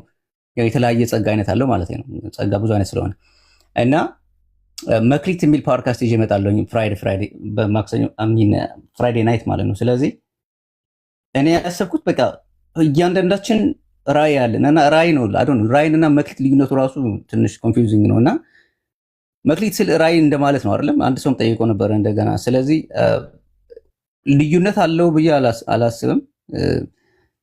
ያው ሁለቱ ላይክ ማለት ያን ያህል ብዙ ልዩነት የለውም። ስለዚህ when I say like መክሊት ስለ ሰዎች I just want to make sure እንትን ላይክ ራእያቸው እንደሆነ መናገር ማሳየት አለብኝ። እና ስፒሪቹዋል ሳይሆን ላይክ ኢቭን በዚህ ምድር ላይ ያለን ጸጋ ተጠቅመን እንትን ስናደርግ ማለት ነው። ስለዚህ ጸጋና ስጦታ ስለ ብዙ ጊዜ ሰዎች ኮንፊውዝድ ይሆናሉ። ስለዚህ መክሊት ማለቱ ላይክ ራእይ ማለት ነው ወይ ማለት ተመሳሳይ ነው ወይ ይቀራረባል? በዛውም አያይዤ ልጠይቀው ምን ላይ ቅድም ከታች የተጠየቀ ጥያቄ ነው። አንድ አይነት ጥያቄ ሲሚላር የሆነ ጥያቄ ነው እና እግዚአብሔር ምዕመናን የጠየቁት ማለት እግዚአብሔር መክሊት ነው ጸጋ ነው የሚሰጠው ወይስ መክሊት ማለት ራሱ ጸጋ ማለት ነው ወይ? እሱንና ሁለተኛው ደግሞ ራያችን በደንብ ከፍላጎታችን እንዴት መለየት እንችላለን? ፍላጎት አለ አይደለ? አንዳንዴ ከራይ ውጭ የሆነ ፍላጎት አለ እና ራዩንና ፍላጎታችን የእኛን ኢንትረስት እንዴት አድርገን ነው መለየት የምንችለው የሚለውን ደግሞ ጆዬ ጠየቃለች። አያይዘን እንድትመልሰው። እሺ መክሊት ቪዥኑን የምናስፈጽምበት ወይው ነው ሚንሱ ነው እንጂ ኤንዱ አይደለም። መክሊት እዛ ጋር ካየነው መክሊቱን በቁጥር ሰፍሮ ነው የሰጣቸው። ከዛ በመክሊቱ ምን አደረጋችሁበት ነው። በመክሊቱ ምን አደረጋችሁበት ነው። ስለዚህ መክሊትን የምናየው እንደ ሪሶርስ ነው እንጂ እንደ ፋይናል ዴስቲኔሽን አይደለም። መክሊቱ አሁን ሁለቱን ያመሰገነው አንዱ ላይ የተቆጣው ለምንድን ነው? በዛ መክሊት ምንም አላደረገበትም። ስለዚህ መክሊቱ ልክ እንደ ሪሶርስ ነው። ሪሶርሱ ለምንድን ነው የሚጠቅመው? ለቪዥኑ ነው የሚጠቅመው ማለት ነው። ስለዚህ ልክ እንደ ኮዝ እና እንደ ኢፌክት ማየት እንችላለን።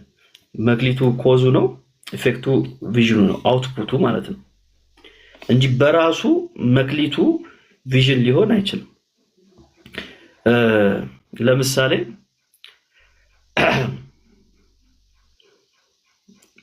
የመጽሐፍ ስጦታ እግዚአብሔር ሊሰጥ ይችላል። ስለዚህ የመጽሐፍ ስጦታ ስለሰጠ ዝም ብለህ በቃ ወረቀት ላይ ሁሉ ስለጻፍክ ቪዥንን አገኘው ማለት አይደለም። እግዚአብሔር ምን እንድትጽፍለት ነው የፈለገው፣ ምን እንድትጽፍ ነው የፈለገው የሚለውን ማወቅ ያስፈልጋል። ከዛ በኋላ ምን አይነት መጽሐፍ ነው ማውጣት ያለብኝ የሚለውን ማወቅ አለብን። ስለዚህ እግዚአብሔር የሰጠ መክሊት አለ። የመጽሐፍ ተስጦ ሊሆን ይችላል። እግዚአብሔር ደግሞ የሰጠ መክሊት ምንድነው? ጊዜ ነው። ስለዚህ ጊዜውን ይሄኛው ደግሞ ውስጥ ያስቀመጠውን ታለንት አንድ ላይ አቀናጅተ የምታወጣው አውትፑት እሱ ቪዥን ይሆናል ማለት ነው። አውትፑቱ ቪዥን ይሆናል እና መክሊቱ በራሱ ኤንድ አይደለም፣ ሚንስ ነው ለኤንድ። በዛ መንገድ ማየት እንችላለን። ምን ነበር ያልሽኝ? የመክሊቱን ሌላ ጸጋ ነው ወይ ነው? ጸጋ ስጦታ ነው። አዎ መክሊቱ ራሱ የጸጋ ስጦታ ነው ወይ? የሚሆንበትም አግባብ አለው። ቀደም እንዳልኳችሁ አንዱ እሱ ነው ብዬ ጠቅሼላችኋለሁ። እግዚአብሔር የሚሰጠን ነው፣ ለእያንዳንዳችን የሚሰጠን ሪሶርስ ነው። የትኛውንም አይነት ሪሶርስ ሊሆን ይችላል። ለዛ ነው ፀሐይ፣ ጨረቃ ያልኳችሁ፣ ዝናብ የምንለው፣ ጊዜ የምንለው። ይሄ ብቻ አይደለም። መንፈሳዊም ደግሞ ስናደርገው እግዚአብሔር ለእያንዳንዳችን የሰጠን ምን አለ? ስጦታ አለ። ስለዚህ ያ ስጦታ ያ ጊፍት ደግሞ ራሱ ምንድነው? መክሊት ነው። ስለዚህ እግዚአብሔር ትንቢት ሲሰጠኝ የሆነ ነገር ሲሰጠኝ ለምንድን ነው? ለሌላው ነው ማለት ነው። ስለዚህ እሱም ሊሆን ይችላል እግዚአብሔር የሰጠን ልንጠቀምበት የምንችለው ማንኛውም አይነት ሪሶርስ እሱ መክሊታችን ነው። ራዕይና ፍላጎት ነው። ሶስተኛው ጥያቄ ራዕይና ፍላጎት ምንድነው ለውጡ? አዎ በጣም አጭር አድርጌ ሁለት ነገሮች አንሳላችሁ። ራዕይ እና ፍላጎት እንዴት ነው የምንለየው? ሁለት። አንደኛው ፍላጎት ጊዜያዊ ነው። የሆነ ነገር ነው በቃ አድርገህ የምትጨርሰው ነገር ነው። ራዕይ ጊዜ ይወስዳል፣ ኮሚትመንት ይወስዳል፣ ዴዲኬሽን በጣም ይፈልጋል። አንደኛው እሱ ነው። ሁለተኛውና በጣም ዋነኛው ነገር ደግሞ ምንድነው? ራዕይ ለራስ ብቻ ሳይሆን ለሌላ ነው። ፍላጎት ለራስ ነው። አሁን መኪና መግዛት ፍላጎት ነው። የሚጠቅመው ማን ነው? እኔን ነው። ውቤን አይጠቅማትም። ሜቢ የሆነ ጊዜ እንትን ሊፍት ልሰጣት እችላለሁ ጸባይ ካላት፣ ግን በዋናነት የሚጠቅመው ማን ነው? እኔን ነው። ፍላጎት ምንለው እሱ ነው። ቪዥን ካንተ ያልፋል። እግዚአብሔር ቪዥን ሲሰጥ ሜሎስን የሆነ ነገር ለማድረግ አይደለም፣ በሜሎስ ተጠቅሞ ሌላ ሰውን ለማገዝ ነው። ካንተ ያለፈ ነገር ነው። ካንቺ ያለፈ ነገር ነው። ስለዚህ አንድ ሰው ባለ ራዕይ ሲሆን፣ ራዕይ ሲኖረው፣ ለዛ ራዕይ ሲሰራ ለማን ነው የሚተርፈው? ለሌላ ሰው ይተርፋል። ኔክስት ዊክ ላይ የምናየው እሱ ነው። ቅድም እንዳሳየኋችሁ ዮሴፍ አንድ ቪዥነሪ ነው። እግዚአብሔር ራእይ አሳይቶታል። ዮሴፍ ጠቅላይ ሚኒስተር ሲሆን ከንጉሱ የበታች ሲሆን ጥቅሙ ለሱ ነው እንዴ? እሱ ኦፍ ኮርስ ይጠቀምበታል፣ ግን በዋናነት ለማን ነው? ለወንድሞቹ ለአባቱ ነው። ለነሱ ሁሉ ምን ሆነ? ተረፈ ማለት ነው። ስለዚህ አንድ ሰው ቪዥነሪ ሲኖረው ሌላው ነው የሚተርፈው፣ ሌላው ነው የሚተርፈው። ጥቅሙ ለሱ ብቻ አይደለም ሌላ ነው የሚጠቅመው ማለት ነው። እና ፍላጎት ግን እናንተ ጋራ ጀምሮ እናንተ ጋራ ነው የሚያልቀው። ለምሳሌ ደሞዝ መጨመር ለማን ነው ጥቅሙ? ለአንተ ነው። ደስ ይላል ምናምን ነገር ቢበዛ ምሳ ብትጋብዞ ነው ጓደኛ። ከዛ ውጭ ግን ምንም ነው። የሱ ፍላጎት ነው። እሱ እንደዚህ አይነት ነገሮች ራእዮች አይደሉም። ስለዚህ ራእይ የምንለው ካንተ ሲያልፍ ሌላው ሲጠቅም ነባችሁ። ለምሳሌ የሚረዱ ድርጅቶች አሉ አይደል? በምድራችን ላይ በጣም ብዙ ድርጅቶች አሉ እንደ ራእይ ይዞ ማለት ነው። እነዛ ሰዎች እነሱ እየተጎዱ ምን ያደርጋሉ? ሌላው ሰውን ሲጠቅም እናያለን ማለት ነው። ስለዚህ እሱ ነው ቪዥን የምንለው። ፍላጎት ግን እንዳልኳችሁ በጣም ጊዜያዊ ነው። ሊቀያየርም ይችላል ፍላጎት አይደል? ዛሬ የፈለግከው ነገ ላትፈልገው ትችላለህ። ወይም ደግሞ የፈለግከው ነገር ስታገኝ ደግሞ ሌላ ነገር ትፈልጋለህ። ቪዥን ግን የሚቀያየር አይደለም። ቪዥን የሚቀያየር አይደለም። ዛሬ ቪዥን ይሄ ነው ብለህ ነገ ደግሞ ሌላ ቪዥን አለኝ ካልክ እሱ ቪዥን አይደለም። ገና ቪዥንን አላገኘውም ማለት ነው። ስለዚህ ቪዥን አይቀያየርም። ፍላጎት ምን ያደርጋል? ፍላጎት ይቀያየራል። ፍላጎት ይቀያየራል። በዚህ አይነት መንገድ ማየት እንችላለን። እሺ ሄሉ የጠየቀችው ጥያቄ ምንድነው? ራእይና ጸጋ ያልዳኑ ሰዎች አላቸው ወይ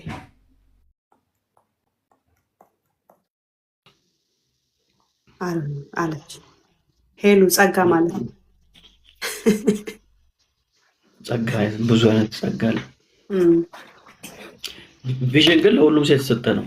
መዳን አይጠበቅብን ቪዥን ለማግኘት። አሁን የጸጋ ስጦታ የጸጋ ስጦታማ ለዳነ ነው።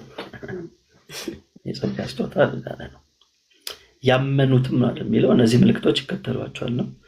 ቆሮንቶስ ላይ ደግሞ ሐዋርያው ጳውሎስ እነዚህ ስጦታዎች ከክርስቶስ አካል ጋር አገናኝቶ ነው የሚናገረውና የጸጋ ስጦታ የራሱ ለዳነ ነው። ቪዥን ግን ለሁሉም ነው፣ ለሰው ሁሉ ነው ቪዥን።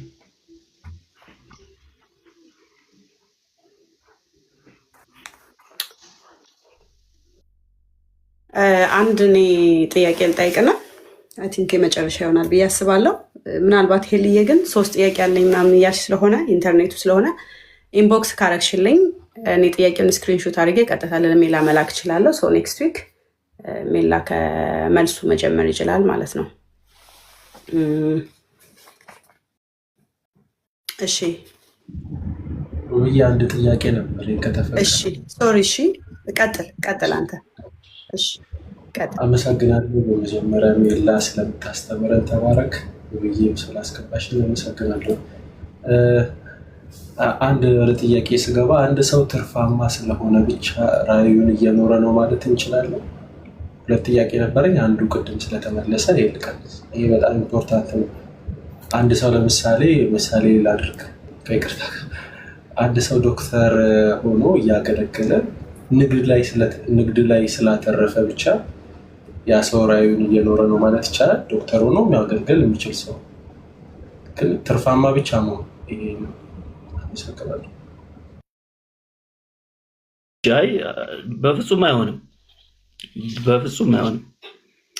የምታገኘው ውጤት አይደለም ራእይን የሚገመግመው። ምክንያቱም ትርፋማ መሆን ሰው በተለያየ መንገድ ትርፋማ ሊሆን ይችላል አይደል? በተለያየ መንገድ አጭበርብሮ ትርፋማ ይሆናል ሰው በብዙ አይነት መንገድ ማለት ነው። እሱ አይደለም መለኪያው። መለኪያው ምንድነው? ያው ገና ትምህርቱ ስላልጨረስን ነው ፖይንቶችን አነሳላችኋለሁ ኔክስት ዊክ ላይ። ግን አሁን ከጥያቄው አንፃር ራእይ ካወቅከው ልክ ቅድም ጌታ እንደተናገረው እውነት ለመስከር ስለዚህ ተወልጃለሁ ብሏል። ያንተ ራእይ የሆነው ነገር አውቀህ ያን ነገር ስትፈጽመው ነው ስትፈጽመው ነው አንተ ውጤታማ ነህ የምንለው እንጂ በምታገኘው ኢንካምም ራዕይ አይወሰንም።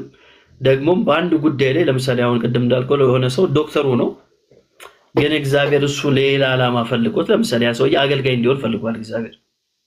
ይሄ ሰውዬ ግን ዶክተር ሆኖ አንቱ የሚባል ዶክተር ሆነ።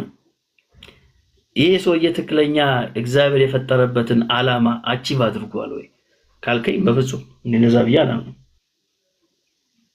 እንደዛ ብዬ አላምንም።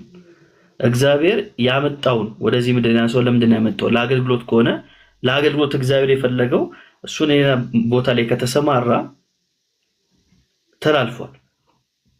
ያ ሰውዬ ተላልፏል። ኦፍ ኮርስ የሆኑ ጥቅሞች ይኖራሉ። ያው ሰው ማገዝ ምናምን ነገር እሱ እንዳለ ሆኖ ግን ከቪዥን አንጻር ስናየው ግን ይህ ሰውዬ ቪዥኑን አላሳካም። እንደዛማ ካልሆነ ቅድም እንዳልኳችሁ ነው የትኛውን መንገድ ያስኬዳችኋል? መድረሻችሁን ካላወቃችሁ የትኛው መንገድ ያስኬዳል? ዶክተርም ያስኬዳል፣ ኢንጂነርም ያስኬዳል፣ ጸሐፊም ያስኬዳል፣ ምንም ያስኬዳል። ገባችሁ? የትኛውም ያስኬዳል። እዛ ነገር ላይ ደግሞ ታትራችሁ ከሰራችሁት የሆነ ነገር ይመጣል። መዝራትና ማጨድ ህግ ስለሆነ ማለት ነው። ህግ ነው፣ ለአማኝም ለማያምንም ህግ ነው። ስለዚህ ለደከመበት ነገር እግዚአብሔር ሎ አድርጎ አስቀምጧል እዚህ ምድር ላይ። ስለዚህ ያ ሰውዬ በዛ ነገር ራሱ በሰጠ ቁጥር የሆነ የሚያመጣለት ነገር አለ። ግን እግዚአብሔር ለሰጠው ራዕይ ግን ምን አልሆነም? ታማኝ አልሆነም ያ ሰው ማለት ነው። ታማኝ አልሆነምና ባለፈው እንዳልኳችሁ ሰው ብቻ አይደለም። አሁን ለምሳሌ መኪና ወይም ደግሞ አውሮፕላን ኤርፕሌን ገዝተህ ኤርፕሌን ምንድነው ስራው? መብረር ነው። ሰው ይዞ ይበራል። አንተ ግን ለሆቢ ኤርፕሌን እየገዛ ቁጭ የምታደርግ ከሆነ ኤርፕሌኑ ከተሰራበት ስሪት ውጭ እያደረግከው ነው። ሰዎች ምናምን መጥቶ ከኤርፕሌኑ ጋር ፎቶ ምናምን የሚነሱ ከሆነ ምንም ጥቅም የለውም። ሜቢ ኤርፕሌኑን ገዝተህ አስቀምጠህ ሰዎች እየመጡ ከኤርፕሌን ውስጥ እየገቡ ምናምን ነገር ፎቶ እንዲነሱ እያደረግ ገንዘብ ሜክ ልታደርግ ትችላለህ። ግን ኤርፕሌኑ የተሰራበትን ስሪት ዓላማውን ግብ እየመታ አይደለም። እና ልክ እንደዛው ወደ ሰውም ስናመጣ ሰው እግዚአብሔር የፈጠረው ለሆነ ዓላማ ነው። ያን ዓላማ አቺቭ ሳናደርገው ሌላ ነገር ላይ ከተሰማራን እንስታለን ማለት ነው። በብዙ ነው የምንስተው፣ በብዙ እንስታለንና ለዛ ነው ራስን ማወቅ ከዛ የተወለድንበትን ዓላማ ማወቅ በቃ ትልቁ ነገር ነው ለሰው ልጅ። በጣም ትልቁ ነገር ነው። ያ ፒክቸርን አስተውሱ፣ ቅድም ያሳያችሁ ራሱን የሚያው ማለት ነው። እና ብዙዎቻችን ራሳችንን ስለማናይ በሲስተም ስለምንሄድ ባለንበት ሀገር ሲስተም ነው የምንፈሰው። ስለዚህ ሲስተሙ ምንድነው? የትኛው ያበላል? የትኛው ይሻላል? አሁን አብዛኛው ሰው ኢትዮጵያ ውስጥ ዶክተር የሚሆነው ለምንድን ነው? ማለት ወዶት ነው ሕክምናው? በጣም ዳውት አለኝ። በተጽዕኖ ነው ብዙ ሰው እሱ የምታውቁት እንዴት ነው? ልጅ እያለን አብዛኞቻችን ምንድነው የምንለው? ዶክተር ነው የምንለው። ወደፊት ምን ትሆናለህ? ዶክተር። አውቀነው ነው አይደለም? አውቀነው ነው አይደለም?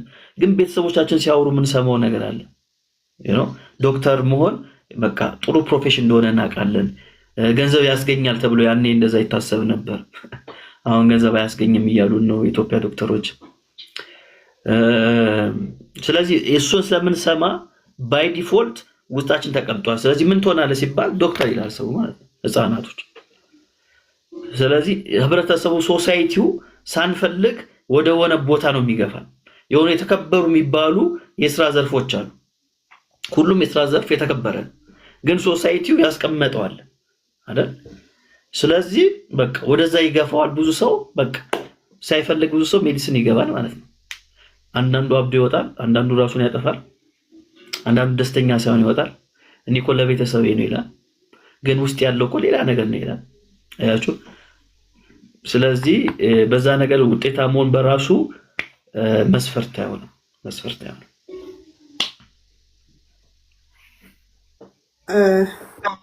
ጉድ ሞርኒንግ ተመልሶላል ብዬ አስባለሁ። እኔ ልቀጥል። ሰኒና እሺ፣ ወንድም አለምዬ፣ ሰኒና ልዬ ጥያቄ ካላቸው አንድ ቁጥር ከታች አሳዩኝ። ይሄ መጨረሻ ጥያቄ ይሆናል። ሁለቱ ከሌላቸው ሄሎ የጠየቀችው ጥያቄ አለ። የኔን ጥያቄ አያይዤ እንትን ልበል ማለት ነው። ሄሎ የጠየቀችው ሁሉም ሰው ኢንዲቪዥዋሊ ፐርፐዝ አለው፣ የራሱ የሆነ ፐርፐዝ አለው እና ፐርፐዙን እንዴት ያውቀዋል የሚል ጥያቄ ነው ሄሎ የጠየቀችው ማለት ነው። አንተ ደግሞ ቅድም ስታስተምረን ስለ ኤርሚያስ አንስተ ነበረ። ኤርሚያስ በማህፀን ሳለ ብሎ እግዚአብሔር ነቢይ እንደሆነ ብሎ እግዚአብሔር ኦልሬዲ ጨርሶ በኤርሚያስ ላይ ጀምረዋል እና እግዚአብሔር አስቀድሞ በእኛ ህይወት ላይ ኦልሬዲ ጨርሶ ስለሆነ እኛ የምንጀምረው ያንን ፐርፐዝ ወይም ደግሞ እግዚአብሔር በእኛ ላይ የጨረሰውን ያንን ቪዥን እንዴት ነው ኤግዛክትሊ ማወቅ የምንችለው? ለምሳሌ ኤርሚያስ ገና ከማህፀን ሳልሰራ ተብሎ ተነግሮለት ልክ ኤርሚያስ ካደገ በኋላ ነጋዴ ቢሆን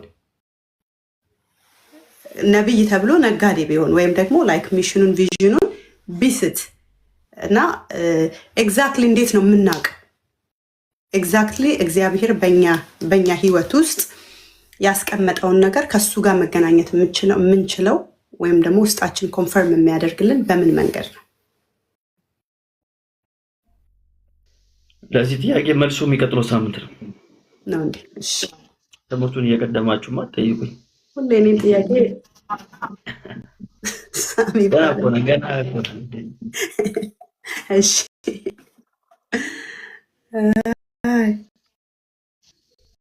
በቃ ስለዚህ ሳምንት እንገናኛለን ማለት ነው። ሳምንት ላይ እናያለን። ገና ሰዎች እናነሳለን ተባባልን። አዎ ስለዚህ ሰዎቹን ስናነሳ እዛ ላይ የተቀመጡ ነገሮችንም አንድ ላይ እናነሳለን። መልካም ለሚቀጥለው ሳምንት ሁላችሁም እዚህ ያላችሁ ራዕይ ካለኝ ብላችሁ የምታስቡ ከሆነ ይዛችሁኑና ኮመንት ላይ ታይፕ አድርጉ። የኛም የራሳችን ታይፕ እናደርጋለን። እሺ እና ይዛችሁን የምታስቡትን ከዚህ በፊት አስባችሁ የማታውቁ ከሆነ አንድ ሳምንት አላችሁ ቁጭ በሉና አስቡና ምንድን ነው የሰጠኝ እግዚአብሔር ላይ ምንድን ነው የሰጠኝ? ዩዥዋሊ ሶሳይቲ አትሆኑ የሚላችሁ ነው የምትሆኑ። ባይዘው የሚያሳዝነው ነገር ያ ሶሳይቲ ከልጅነት ጀምሮ አትሆኑም የተባላችሁትን እናንተ መሆን ትፈልጋላችሁ። ግን ሶሳይቲ ኖ አንተ አትችልም፣ አንቺ ገና ልጅ ነሽ። ኢትዮጵያ በቃ ያንን ራሱ ካልቸር እዚህ ዘመተን ሜላ የሚገርም እዚህ ሀገር እኔ ወደ ቢዝነስ ትምህርት ቤት ስሄድ እንዴት ቢዝነስ ትሄዳለህ? ለምን ነርሲንግ አትገባም? ምናምን ይሉኝ ነበር። ይገርማል። እና እዚህም ሀገር መተን ሰው ያጠናውን የምናጠናው የሚገርማችሁ ነገር እና እኔ ወደ ቢዝነስ ትምህርት ክላስ ሄድ እንዴ የለም እኮ በዛ እኮ ስራ የለም ምናምን ይለዋል። እና የምፈልገውን መወደውን ነገር ነው መስራት ያለብኝ። እና ሁሉም ነርሲንግ ገብቶ አሁን ስራውን አይወደው። የሚገርም በጣም ነው የሚያስጠላው። በዛ ውስጥ ግን የሚወዱትም ደግሞ አሉ፣ መጀመሪያም ነርሲንግ ስለሚፈልጉ ማለት። ስለዚህ ግር ብላችሁ እንዳትገቡ እሺ። ምንድን ነው የተሰጠኝ በሉ። በተሰጣችሁ ነገር ገጣሚም ልትሆኑ ትችላላችሁ፣ ግን ሳንቲም አለው። ችግሩ ምንድነው? አያበላም ይላሉ። ያበላል። እውነቴን ነው የምላችሁ ያለሁት። ዛሬ ማታ ገሊላ የምትባል እህታችን አለች። ማታ ኑና ስለ ቢዝነስ እናወራለን። እሺ ቢዝነስ ምንድነው እንዴት እንጀምራለን የሚለውን ነገር እናወራለን። በኢትዮጵያ ማታ ወደ 12 ሰዓት ላይ ማለት ነው። እሺ አሜን። በኢትዮጵያ ጠዋት 12 ሰዓት፣ በእኛ ደግሞ ማታ 4 ሰዓት ማለት ነው። እሺ ተባረኩ። ሳሚኤል ጥሩ ፖይንት ነው ያነሳው። እኔም እንደዛን ቻሌንጅ አጋጥሞኝ ነበር። በነገራችን ላይ ሶሳይቲው ህብረተሰቡ ያስቀመጠልን ነገር አለና ያን ነገር ላይ እንድንደርስ ነው የሚፈልገው። እንደዛ ማሰቡ በራሱ ችግር አለው። ችግር የለውም፣ ያው መልካም ነገር እያሰበ ስለሆነ። ግን ያ መልካም ያሰበው ነገር ግን ወደኛ ሲመጣ ግን መልካም አይሆንም። እሱ ነው ያልተግባባል አይደል? አንዳንድ ሰው በቃ ሆድም ሞልቶ በግድ ላጉርስ ይላል። ጥሩ እኮ አስቦላል፣ ግን በቃ አንተ ሞልቷል፣ የበለጠ ከገባ ያቅለሸልሻል፣ ታስወጣው ይችላል። አየህ፣ እሱ መልካም መስሎ የታየው ነገር ወደ አንተ ሲመጣ ግን መጥፎ ይሆናል። ስለዚህ ሶሳይቲው ጋር ያለው ችግር ይሄ ነው፣ በደንብ አይረዳውም። እና እኔም ተመሳሳይ ነገር አፕን አድርጓል። አሁን አንተ እንዳልከው አሁን እኔ ልክ 12ኛ ክፍል ላይ ስጨርስ ይርቡክ የሚባል ነገር አለ አይደል? እና እዛ ላይ ከ10 ዓመት በኋላ የምትሆኑትን ጻፉ ይባላል። አፍተር ዲኬድ ምንድነው የምትሆኑ ተብሎ ሰረዝ ይደረግና ይሰጡን ነበርና እኔ እንግዲህ ያኔ በጌታም አልሆንኩም፣ ግን መሆኑን አውቃለሁ ነበር። ምንድነው መሆኑ አገልጋይ እንደመሆን አውቃለሁ። ስለዚህ እዛ ጋራ ጻፍኩ ማለት ነው። ከመንፈስ ቅዱስ ጋራ የእግዚአብሔር አገልጋይ ነው መሆኑ ብዬ ጻፍኩ እና ሰዎቹ የተለያየ ጓደኞቼ ምናምን ነገር የተለያየ ነገር ጻፉና ከ10 ዓመት በኋላ ተገናኘ እና ስንገናኝ እዛ ላይ ከጻፍነው መካከል የሆነው የኔ ብቻ ነው። ያንዳንዱ ፍላጎቱን የጻፈው ለምሳሌ አንዷ ይህን ፊት ደግሞ አለው ብላን የጻፈችው ደገመችው። እውነት ደግማለች፣ ግን እሱ ራእይ አይደለም። ይህን ፊት መዝጋብ ራእይ አይደለም። ቅድም እንዳልነው ፍላጎት ነው፣ መውለድ ፍላጎት ነው፣ ራእይ አይደለም። ከዛ ውጪ ከ10 ዓመት በኋላ ምንድነው መሆነው የሚለውን ያን ያውቀው ነበር 12ኛ ክፍል እያለሁ ማለት ነው። ግን ምንድነው ፌስ ያደረኩት ቻሌንጅ ይጠቅማችኋል ብዬ ስላሰብኩ የምነግራችሁ ፌስ ያደረኩት ነገር ምንድነው ልክ 12ን ስጨርስ የደረሰኝ እኔ ኢኮኖሚክስ ነበር። ኢኮኖሚክስ ፊልድ የደረሰኝ ግን አልፈልግም ነው ያልኩት። እኔ አልፈልግም አልኩኝና ቲዮሎጂ ገባሁ ማለት ነው። ምክንያቱም አገልጋይ ነኝ። ለአገልግሎት የሚጠቅመኝ ኢኮኖሚክስ አይደለም። ለአገልግሎት የሚጠቅመኝ መክሊቱ ምንድነው እንትኑ ነው፣ ቲዮሎጂ ነው። ስለዚህ ቲዮሎጂ ስገባ ቲዮሎጂ ውስጥ ደግሞ ያገኟቸው ሰዎች ሳይፈልጉ የገቡ ናቸው። 12 ሳይመጣላቸው ወይም ደግሞ ዩኒቨርሲቲ መግባት አቅቷቸው የገቡ ሰዎች ናቸው ቲዮሎጂ ያገኟቸው። ስለዚህ እኔ ኢኮኖሚክስ እንደደረሰኝ የዩኒቨርሲቲ ውጤት እንደደረሰኝ ሲሰሙ ተናደዱ። ምን ልታደርግ ነው የመጣው? ሞኝ ነህ እንዴ አሉኝ። አብደሃል? ምን ልትሰራ ነው እዚህ የገባው? ይሄ እኮ ይደረስበታል አሉኝ። ሂድና እዛ ኢኮኖሚክስን ተማር፣ ስራ ግባ፣ ተቀጠር፣ እየሰራ ማታ ማታ እዚህ መማር ትችላለህ። የት ሄድባል ቴዎሎጂው ነገር አለኝ ማለት ነው። እና እኔ አሁን በዛ ሰዓት በጣም ሾክ አደረኩ ማለት ነው። ከነሱ አልጠበቀው ነበር። ትላልቅ ሰዎች ናቸው፣ ትላልቅ አገልጋዮች ናቸው። ኦልሞስት እኔ ስገባ እነሱ 5ኛ ዓመት ነበሩ፣ ኦልሞስት ሊመረቁ ነበር። እና 5 ዓመት ከቆየ ቲዮሎጂ ውስጥ ከቆየ ሰው አልጠበቅም፣ አገልጋይ ከሆነ ሰው ማለት ነው። ስለዚህ እነዚህ ሰዎች ለካ አገልጋዮች አይደሉም፣ ተጠልፎ የገቡ ናቸው። አሁን ይሄ ሰው እንደዚህ እኔን እንደዚህ ያለኝ ሰው ወጥቶ ምንድነው የሚሰብከው? ገባችሁ? ወጥቶ ምንድነው የሚሰብከው? ሌላ ነገር ቢያገኝ አገልግሎቱን ጥሎ ነው የሚሄደው። ለምን? መጀመሪያም አገልጋይ አይደለም፣ ውስጡ የለም። እና በሰዓቱ አስደነገጠኝ ንግግሩ። ግን ቆም ብዬ ማሰብ ጀመርኩ ማለት ነው። እና ጌታ የሰጠኝን ነገር ላይ እርግጠኛ ሆኜ ስለቀጠልኩ ነው እንጂ እንደዛ ሲለኝ ደንግጬ እንደዚህማ ከሆነ ምናምን ነገር ብዬ ባክል አደርግ ይችላል፣ ኢኮኖሚክስ ልገባ ይችላል፣ እውነቱን ነው ምናምን ብዬና አንዳንዴ ያ ልጅ ለእኔ መልካም አስቦ ነው በሱ ቤት አይደል ቴዎሎጂ ገብቼ መመረቄ ምናምን ያን የሚያመጣው ነገር የለም። በሰውኛ አስተሳስቡት ለኔ አስቦ ነው። ግን ያሰበው ነገር ወደኛ ሲመጣ መልካም ሆነ አይሆንም፣ መልካም አይሆንም። ልክ ጴጥሮስ ማለት ነው። ጴጥሮስ ምንድነው ያለው? ኢየሱስ ሞታለሁ ሰቀላለሁ ሲል አይሆንብህ ጌታዬ አለው አይደል? ግን ኢየሱስ ምን አለው? ዞር በል አንተ ሰይጣን አለው። ዞር በል አንተ ሰይጣን። እና አንዳንዴ መልካም የሚባሉ ሐሳቦች ሰው ይነግረናል፣ ግን ያ ሐሳብ መልካም አይደለም፣ ከሰይጣን ነው። አሁን እኔ ቴዎሎጂ ስገባ እንደዛ ያለኝ ሰው ሰምቼው በወጣ ኑሮ የኔ ሌላ ቦታ ነበርኩ እኔ ማለት ነው። ሌላ ፊልድ ላይ ከቁጥር ጋር ነበር ህይወቴ፣ እየተበሳጨው ምናምን ነበር የምኖረው ማለት ነው። አያችሁ። ስለዚህ ጴጥሮስ አይሆንብን ጌታ ወይ ምናምን እንዴት ሞታን ምናምን ሲለው ጌታ ባይሞት አስባችሁታል ምን ልንሆን እንደምንችል ያልቅልን ነበር። ስለዚህ የሰይጣንን ሐሳብ አንስተውም እንዳለ የሰይጣንን ሐሳብ መሳት የለብንም። ሰይጣን ደግሞ መጥፎ ነገር ቢናገር ማንም አይቀበለው። ስለዚህ መልካም የሚመስል ሐሳብ በጓደኛ በዘመድ ምናምን በባል በሚስት በልጅ በአባት በእናት አድርጎ ያናግራል ማለት ነው። ስለዚህ እኛ ሻርፕ መሆን አለብን። መልካም የሆነ ነገር ሁሉ መልካም አይደለም፣ መልካም አይደለም። እሱ ነገር ላይ በጣም ማስመር አለብንና ባለራዕይ የሚባሉ ሰዎች ሶሳይቲው ካስቀመጠላቸው ህግ ጥሶ የሚወጡ ሰዎች ናቸው። ጥሶ የሚወጡ ሰዎች ናቸው። ለምሳሌ ያው ከራዕይ አንፃር እንኳን ባይሆንም አንድ ምሳሌ ልንገራችሁ። አብርሃምን ታላቅ አባት ያስባለው ምንድነው? እስካሁን ድረስ እንድንጠቅሰው የሚያደርገን ነገር ካልኳችሁ ይስሐቅን ማቅረቡ ነው ትልቅ ያስባለው አይደል? አሁን ሰው ማረድ፣ ሰውን መግደል ትክክል ነው ወይ? ትክክል አይደለም አይደል? በሶሳይቲው የሚፈቀድ ነገር አይደለም። ግን እግዚአብሔር እረድልኝ ስላለው እግዚአብሔር ስላለው ይሆናል ማለት ነው። ስለዚህ ሶሳይቲው የሚያስበውን ነገር አፈረሰና አብርሃም ይዞት ወጣ ማለት ነው።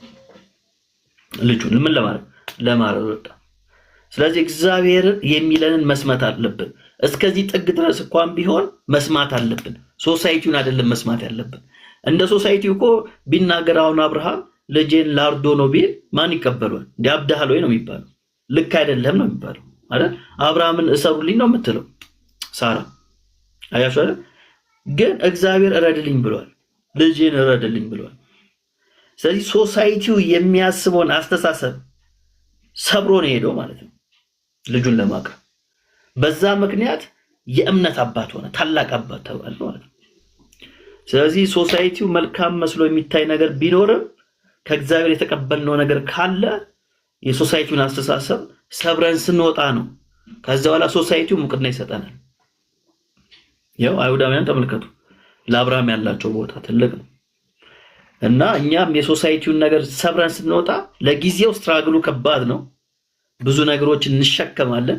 ግን ያን ካለፍን በኋላ ግን ሶሳይቲው ራሱ ያከብራል ማለት ነው፣ ያከብራልና ይሄን መልእክት የምትሰሙ በተለይ ወጣቶች እጅ እንዳሰጡ ነው የምላችሁ።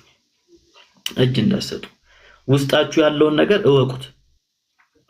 ማለት ዝም ብሎ በስሜት አይደለም፣ ጓደኛ ስላደረጋኝ እወቁት ውስጣችሁ ያለውን ነገር። እኔ በነገራችን ላይ ፎርማል በሆነ ነገር የዛ አድናቂ አይደለሁም። እኔ 12 ዓመት ከዛ በኋላ 4 ዓመት ካምፓስ 5 ዓመት ነው የዛ አድናቂ አይደለሁም። እኔ ግን ውስጥ ያለውን ነገር በደንብ ማወቅ አለብን። በጣም ማወቅ አለብን። እግዚአብሔር አንተ ውስጥ ያስቀመጠውን ነገር በጣም ማወቅ አለብን። ይሄ ስል ፎርማል የሆነውን ነገር ነው እንጂ ያልኩ ያለሁት እውቀት አስፈላጊ ነው አይደል? እውቀት አስፈላጊ ነው። ቢዝነስም ለመስራት ምን ያስፈልጋል? እውቀት ያስፈልጋል። ያን እውቀት ለማግኘት የግድ ፎርማል በሆነው መንገድ ማለፍ አለበት ብዬ አላስብም። እኔ በግሌ ማለት ነው አላስብም። ግን ቢዝነሱን ራን ለማድረግ ምን ያስፈልጋል? እውቀት ያስፈልጋል። እውቀቱን የምታገኝበት መንገድ ግን ይለያያል። ዋን ዌይ ብቻ የሚባል ነገር የለም። ዋን ዌይ የሚባል ነገር ብቻ የለም እና ማይንዳችንን ማሰራት አለብን። ይሄን መጠቀም አለብን እና ላመንበት ነገር ደግሞ ዋጋ መክፈል መልመድ አለብን ማለት ነው። እርግጠኞች በሆንበት ጉዳይ ላይ አሁን እኔ እዛ በቃ እርግጠኛ ነበር። 10ኛ ክፍል ነው እኔ እርግጠኛ ሆንኩት። ግን በዛ ጊዜ በጣም እርግጠኛ ነበር እና ሊከፈል የሚገባውን ነገር ለመክፈል ዝግጁ መሆን አለባችሁ። አብራችሁ ሊቆም ማይቆም ሰው ይኖራል። ኦፍ ኮርስ በደም ይኖራል። እንደውም ከሚቆም ማይቆሙ ይበዛል፣ በጣም ይበዛል። እና ባለራዕይ የሚያሰኘው ይሄ ነው። ራዕያችሁን ማግኘት፣ ራዕዩን የሚያስከፍለውን ዋጋ ደግሞ እስከ መጨረሻው ድረስ ምን ማድረግ ነው?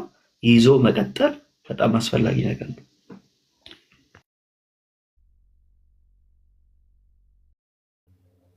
እውነት ነው ሜላ፣ ጌታ ዘመንህን ይባርክ። ያው ደግሞ ያስቀምጥልህና ሜቢ ቅድም ስለ ፐርሰናሊቲ አንስተ ነበርና ለምሳሌ አንድ ሰው አንተ ማነህ ተብሎ ሲጠየቅ ማለት ነው ብዙዎቻችን የሚቀድመን ስማችንን መናገር ነው።